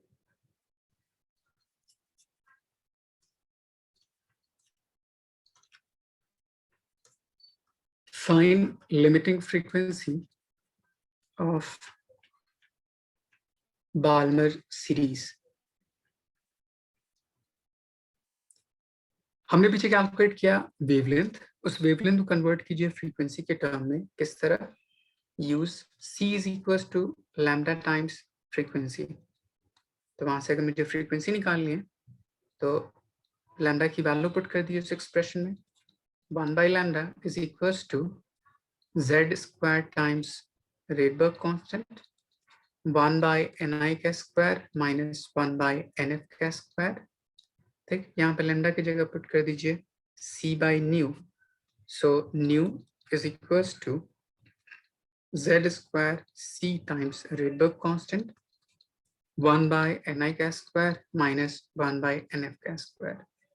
अगर मैं इसी में H से मल्टीप्लाई कर दूं तो ये टर्म डिफाइन करेगा चेंज इन एनर्जी उन दो डिफरेंट लेवल के लिए या उस फोटोन के लिए is Z square times HC times Rydberg constant 1 by Ni का स्क्वायर minus 1 by Nf का स्क्वायर. इसी पर्टिकुलर टर्म को यहां से यहां तक इस टर्म को हम Ry बोलते हैं, रेडबर्ग. तो इसके बेस पे आयतर आप एनर्जी डिफाइन कर सकते हैं, फ्रीक्वेंसी डिफाइन कर सकते हैं, वेवलेंथ डिफाइन कर सकते हैं. सिंपल इसकी वैल्यू फाइंड आउट कर लीजिए. लिमिटिंग फ्रीक्वेंसी कितनी होगी उस बाल्मर सीरीज के लिए. बाल्मर सीरीज के लिए Ni की वैल्यू 2 पुट कर दीजिए, सॉल्व कर लीजिए.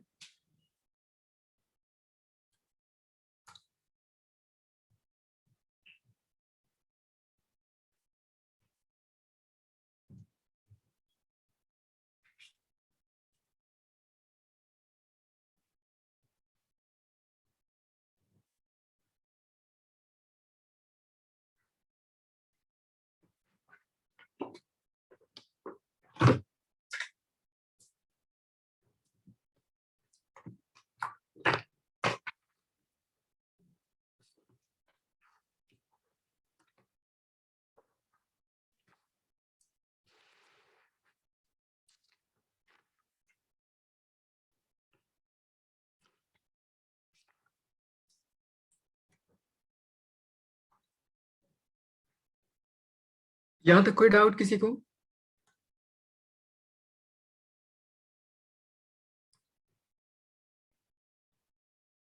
ओके, देन इसके बेस पे मैं आपको कुछ आसान से क्वेश्चन देता हूँ, सॉल्व करने की कोशिश कीजिए. ठीक है,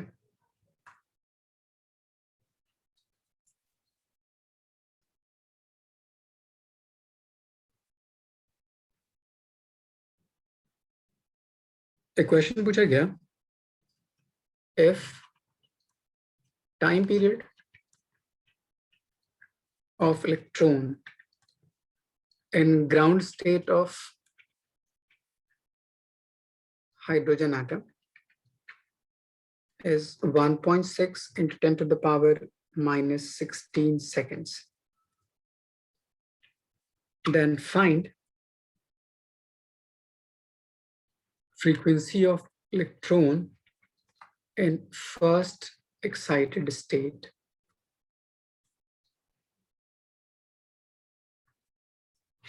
मैंने आपको पीछे रिलेशन सिखाया था frequency and n h Z इन सब के बीच में. सिंपली इनकी वैल्यूज को पुट कीजिए, सॉल्व कीजिए, देखिए कितना आता है आंसर आपका. फर्स्ट एक्साइटेड स्टेट ऑफ, मैं थोड़ा सा चेंज कर दे रहा हूं, हीलियम प्लस.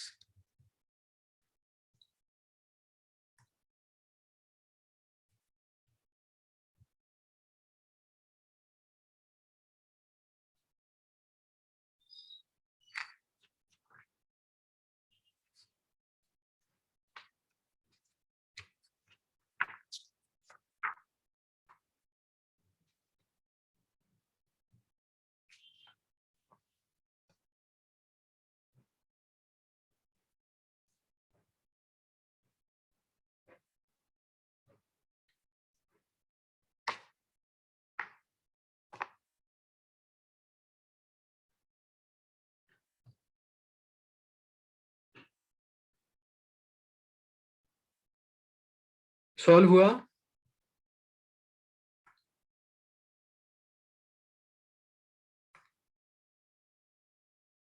मैं आपको देखिए रिलेशन बताता हूँ. हमने पीछे रिलेशन यूज किया था, time period for nth orbital of electron is equals to n cube by z square, and उसके बाद कुछ कांस्टेंट टर्म था h एप्सिलॉन नॉट इनके टर्म में. ठीक, तो उसको छोड़ दीजिए.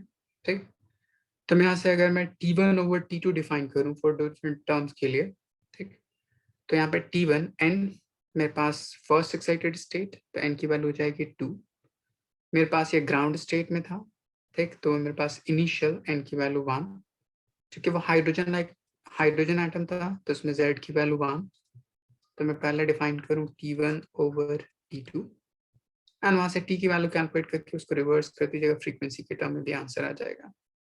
तो मैं ये टर्म पुट कर रहा हूँ T1 मतलब फर्स्ट इसके लिए हाइड्रोजन के लिए, तो n की वैल्यू यूज करिए 1 क्यूब, z उसकी वैल्यू 1 उसका स्क्वायर टाइम्स T2 मुझे कैलकुलेट करना है first excited state of helium. तो एक्साइटेड स्टेट मतलब n की वैल्यू 2, तो उसका क्यूब, एंड वो एलिमेंट हीलियम है तो z की वैल्यू 2, तो उसका स्क्वायर।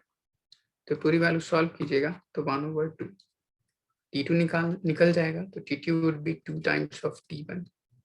फ्रीक्वेंसी निकालना है सेकंड स्टेट के लिए, तो 1/T2 1/2 times of T1। T1 की वैल्यू आपको पता है, पुट कर दीजिए, तो 1 divide by 2 into 1.6 into 10 to the power minus 16 of a second. Point हटाइए 10, 5s are 16, 3s are 48, 16 1s are 2, 5 into 10 to the power 16. 3.125 into 10 to the power 15 seconds hertz. कुछ ऐसा आंसर आ जाएगा आपका। यहां तक कोई डाउट?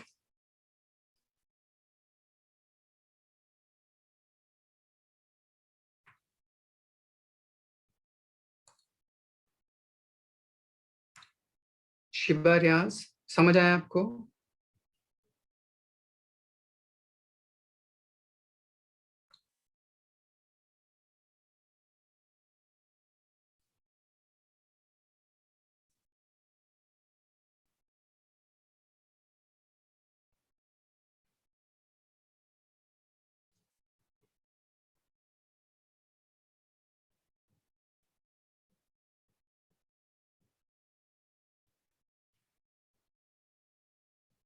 ओके, नेक्स्ट डिफाइन करता है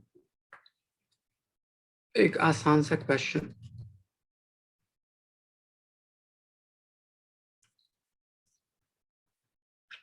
The energy required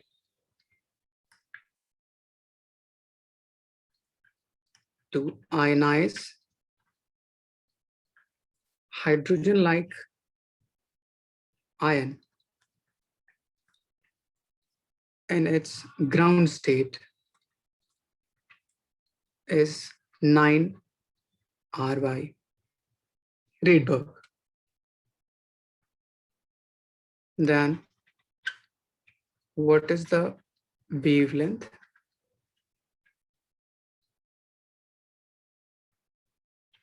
of radiation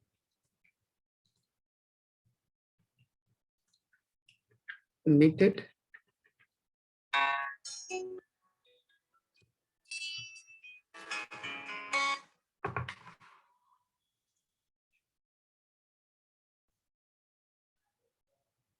when it jumps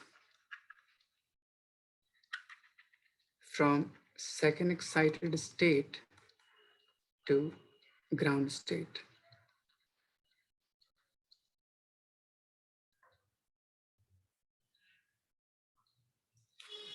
पहले क्वेश्चन समझ आया नहीं आया, पहले ये मुझसे बताइए।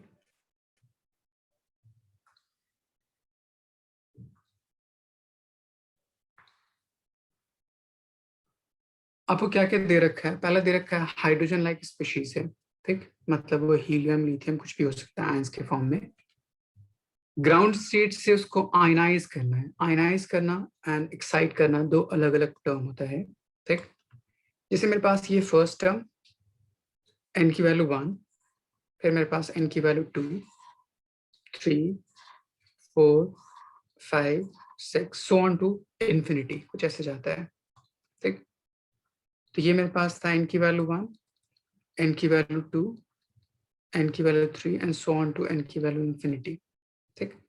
तो अगर किसी इलेक्ट्रॉन को इस पर्टिकुलर पॉइंट से कंप्लीटली इजेक्ट आउट कर दीजिए, ठीक, यहां से यहां तक एनर्जी दे दीजिए, तब वो इलेक्ट्रॉन उस पर्टिकुलर एटम से इजेक्ट आउट कर गया, तो इसको बोल सकता हूं कि वो जो एलिमेंट था या एटम था वो आयनाइज कर गया, ठीक।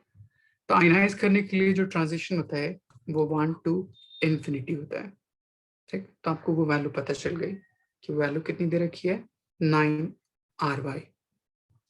तब मैं एनर्जी सिंपली डिफाइन करूं, पीछे मैंने एक फॉर्मूला यूज किया था उसके बेस पे एनर्जी के लिए ये टर्म, ठीक। तो वहां से इसकी वैल्यू पता है आपको, आयनाइज किया, NF की वैल्यू इन्फिनिटी, Ni की वैल्यू 1। ये टर्म इसको हम बोलते हैं RY, रेडबर्ग। तो इसके रिस्पेक्ट में आप Z कैलकुलेट कर सकते हैं कि वो Z उस एलिमेंट के लिए कौन सा हो सकता है या वो एलिमेंट कौन सा होगा। तो simply energy is equals to Z square times RY 1 upon Ni का स्क्वायर 1 upon NF का square. For transition NF should be infinity, ground state से n की वैल्यू 1 पुट कर दीजिए, यहाँ से Z स्क्वायर की वैल्यू सॉल्व होके Z आ जाएगा। उस पर्टिकुलर Z की वैल्यू पुट करिए वेवलेंथ के टर्म में। मैंने पीछे एक फॉर्मूला यूज किया था वेवलेंथ के लिए, ये टर्म आपको Z पता है, रेडबर्ग कांस्टेंट पता है, दो डिफरेंट स्टेट ऑफ ट्रांजिशन पता है, तो उसके बेस पे वेवलेंथ सॉल्व हो जाएगा। फातिमा समझ आया?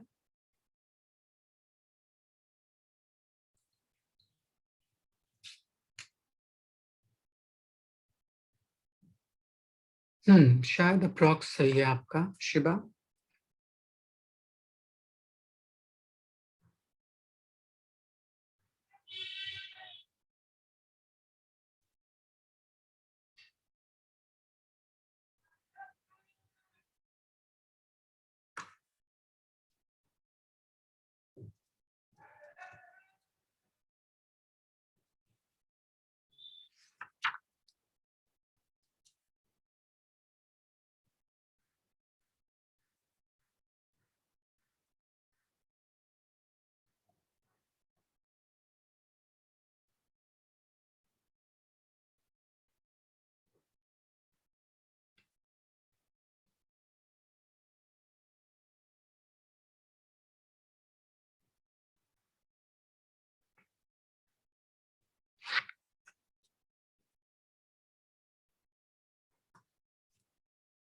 फातिमा आपसे सॉल्व हो गया ये? शिफत कुछ समझ आया आपको?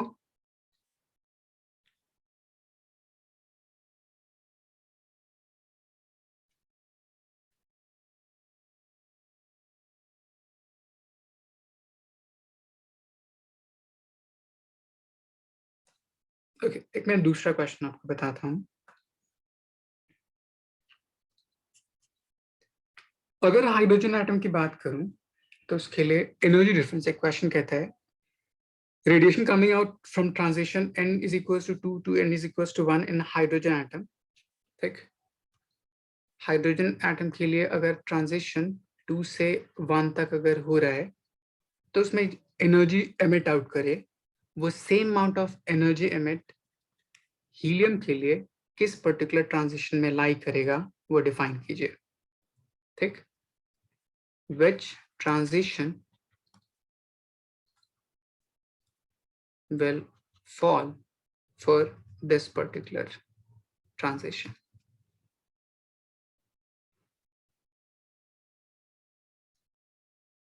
क्वेश्चन का मतलब समझ में आया?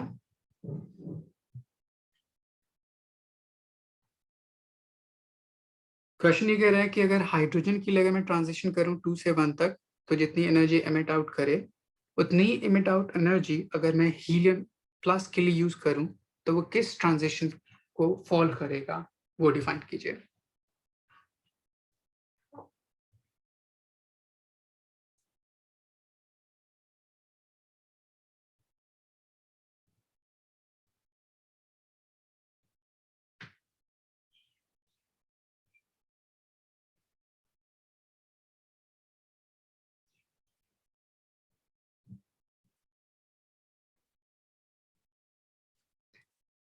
तो पहले देखिए मैं इस एनर्जी कैलकुलेट करता हूँ हाइड्रोजन के लिए।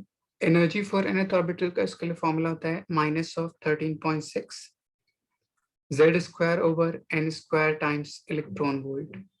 ठीक, तो अगर मैं हाइड्रोजन के लिए यूज करूं तो पहले E1 कैलकुलेट कीजिए, Z की वैल्यू 1, N की वैल्यू 1, तो ये पूरी वैल्यू हो जाएगी 13.6 इलेक्ट्रॉन वोल्ट।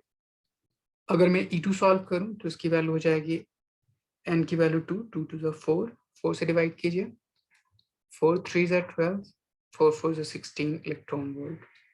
इन दोनों को सब्ट्रैक्ट कर दीजिए ताकि इस ट्रांजिशन में कितनी एनर्जी आ रही है वो फाइंड आउट हो जाए। तो ये एनर्जी आ जाएगी 10.2 इलेक्ट्रॉन वोल्ट। अगर मैं सेम टर्म कैलकुलेट करूं फॉर हीलियम He+, तो वहां पे E1 कैलकुलेट करूं तो वहां पे Z की वैल्यू हो जाएगी 2, 2 का स्क्वायर 4, N की वैल्यू हो जाएगी 1, तो हो जाएगा 4 से इसको मल्टीप्लाई कीजिए, 4 6 24, 13 4 52 plus 2 54 means 54.4 electron volt. Energy अगर मैं सेकेंड डिफाइन करूं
हेलो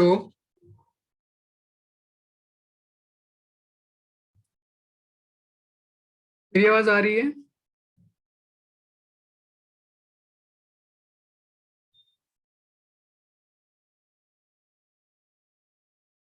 वो लाइट कट गई, थोड़ी प्रॉब्लम इसलिए ये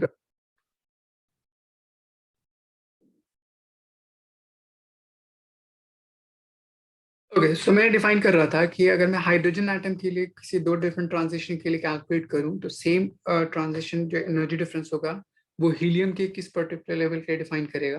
तो मैंने उसके लिए कैलकुलेट कर लिया था फॉर हाइड्रोजन, E1 कैलकुलेट कर लीजिए, E2 कैलकुलेट कर लीजिए। उसी तरह हीलियम E1 कैलकुलेट कीजिए, E2 कैलकुलेट कीजिए, E3, E4 एंड उसके बेस पे सॉल्व कीजिए। तो वहां पे E2 जब कैलकुलेट किया था तो उसकी वैल्यू थी 13.6 इलेक्ट्रॉन वोल्ट।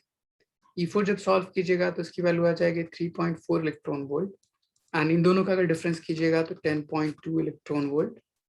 यहाँ पे भी इसकी वैल्यू थी 13.6 इलेक्ट्रॉन वोल्ट, इसकी वैल्यू थी 3.4 इलेक्ट्रॉन वोल्ट। इन दोनों का डिफरेंस कीजिएगा तो 10.2 इलेक्ट्रॉन वोल्ट। तो ये दोनों एनर्जी डिफरेंस इक्वल है। तो मैं बोल सकता हूँ फॉर सेम ट्रांजिशन हीलियम में 2 से 4 तक अगर होगा तो हाइड्रोजन से 1 से 2 तक क्या होता है, इक्वल होगा।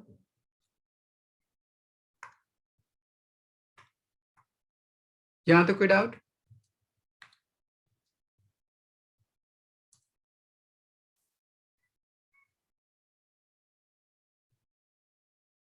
ओके, तो सेम इसी तरह से अलग अलग टर्म आपसे क्वेश्चन पूछ सकता है। ठीक, आपको कोई भी एक रेडिएशन दे देगा एनर्जी के बेस पे सॉल्व करने के लिए। एक मैं आपको थोड़ा सा टिपिकल क्वेश्चन बताता हूँ आसान सा।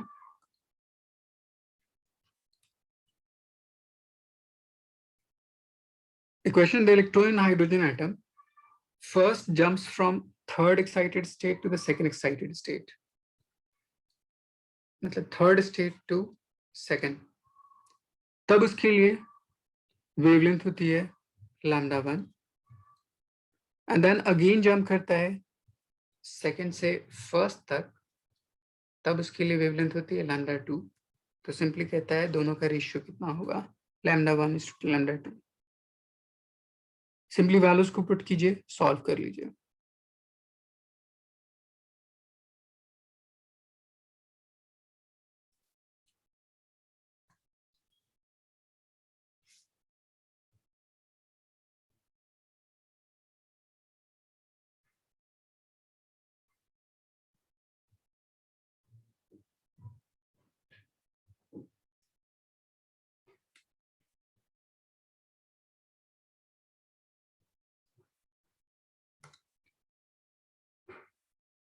सिंपली फॉर्मूला पुट कीजिए, 1 by lambda 1 is equals to z square times Rydberg constant 1 by 2 का स्क्वायर माइनस 1 by 3 का स्क्वायर। सेकेंड वेवलेंथ हो जाएगी 1 by lambda 2 is equals to z square Rydberg constant 1 by 1 का स्क्वायर माइनस 1 by 2 का square, दोनों को divide कर दीजिए। अगर इसी क्वेश्चन में गिवन होता लैम्डा 1 की वैल्यू गिवन होती, लैम्डा 2 की वैल्यू कैलकुलेट करनी होती, तो इस फॉर्मूले में पुट कर देते, सॉल्व कर लेते। ओके, मैं आपको एक अनदर क्वेश्चन देता हूँ।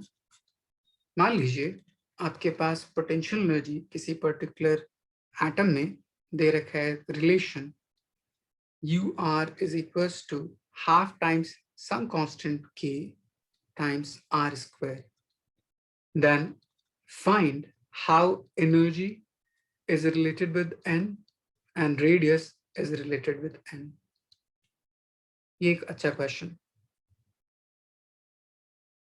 ये है कि पोटेंशियल एनर्जी किसी भी हाइड्रोजन लाइक स्पीशीज के लिए, उसके लिए कुछ फॉर्मूला दे रखा है ये, तब उस पर्टिकुलर रिलेशन में एनर्जी प्रिंसिपल क्वांटम के साथ, प्रिंसिपल क्वांटम नंबर n के साथ कैसे रिलेटेड होगा एंड रेडियस उस पर्टिकुलर n के साथ कैसे रिलेटेड होगा, डिफाइन कीजिए।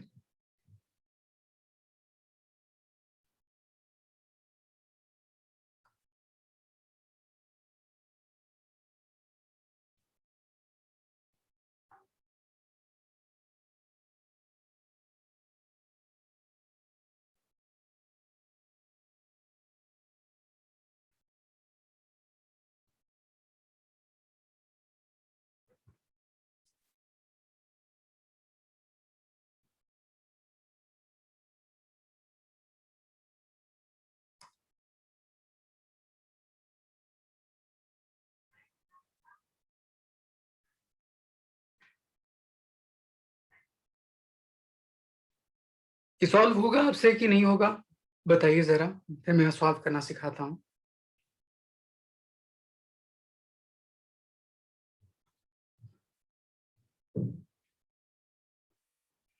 Okay, directly proportional to what, energy और रेडियस।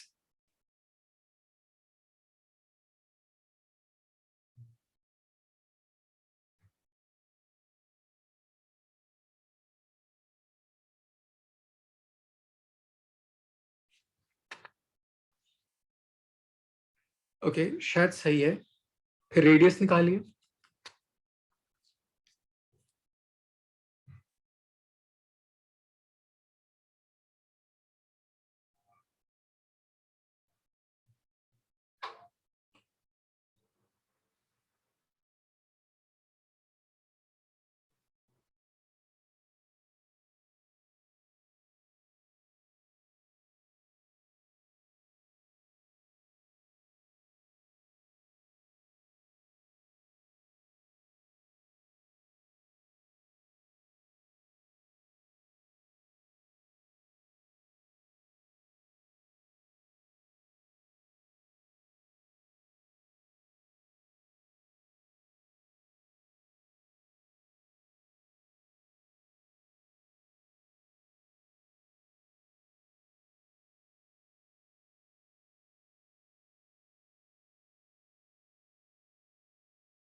सो आपके पास रिलेशन था u is equal to half times of K R square, उसको डिफरेंशिएट किया du बाई डी आर, तभी पूरी वैल्यू हो जाएगी हाफ के आर स्क्वायर का डिफरेंशिएशन 2r, 2 कैंसिल आउट तो हो जाएगा k times of r।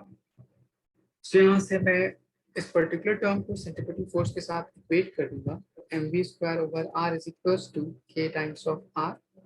So यहाँ से mv square is equal to k times of r square. अगर मैं बोथ साइड हाफ से मल्टीप्लाई कर दूं, हाफ इस साइड, ये पूरी वैल्यू काइनेटिक एनर्जी हो जाएगी। दोनों एनर्जी को ऐड कर दीजिए, सो वहां से total energy is equal to u plus K, दोनों को सम कीजिएगा तो पूरी वैल्यू आ जाएगी के आर स्क्वायर। ये मेरे पास के काइनेटिक एनर्जी है, ये मेरे पास, एंड ये मेरे पास जो के था वो प्रोपोर्शनलिटी कांस्टेंट उसके बेस पे। तो यहाँ पे एनर्जी आर स्क्वायर के डायरेक्टली प्रोपोर्शनल है, तो पहले आर के साथ कैसे रिलेटेड होगा मुझे वो निकालना है। वो कैसे निकालना है, तो उसको निकालने के लिए आप बोल्स पोस्टुलेट यूज कीजिए। mvr is equals to nh by 2 pi, ठीक। एंड यहाँ पे टर्म देखिए mv square is equals to k times of r square. यहाँ से v की वैल्यू निकालिए, इसमें पुट कर दीजिए, तो वहां से रेडियस की वैल्यू आ जाएगी। So v is equals to nh by 2 pi m into r, put कर दीजिए इस एक्सप्रेशन में, तो हो जाएगा n square h square by 4 pi square m square r square is equals to k times r square. mm cut जाएगा, r उससे जाएगा तो r टू द पावर 4 और यहाँ पे n स्क्वायर बचेगा, तो बस simply r to the power 4 proportional to n to the power 2, तो r would be proportional to under root n। तो पहला रिलेशन r के लिए इतना हुआ, इस वैल्यू को यहाँ पुट कर दीजिएगा, तो एनर्जी आर स्क्वायर के प्रोपोर्शनल है और ये एन के प्रोपोर्शनल जाएगा।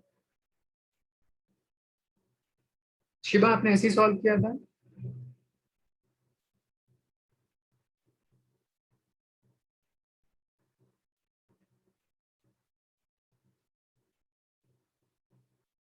सो आपका रेडियस का रिलेशन आ गया था।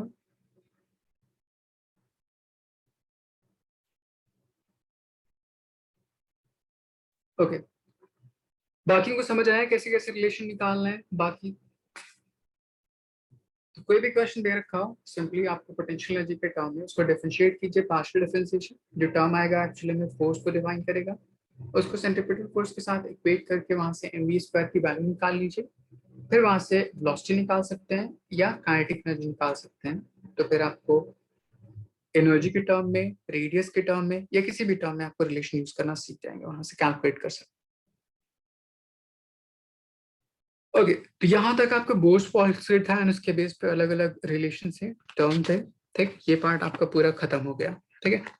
सो इतना आप पढ़ के रखिए, फिर मैं आपको नेक्स्ट क्लास में कॉम्पटन इफेक्ट, ठीक, एक्सरे, ये सारी चीजें जो छूट गई हैं वो बताऊंगा, एंड देन न्यूक्लियाई शुरू करेंगे।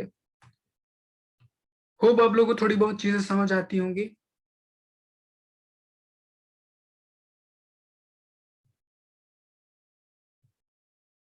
ओके देन, फिर नेक्स्ट मिलते हैं आपसे।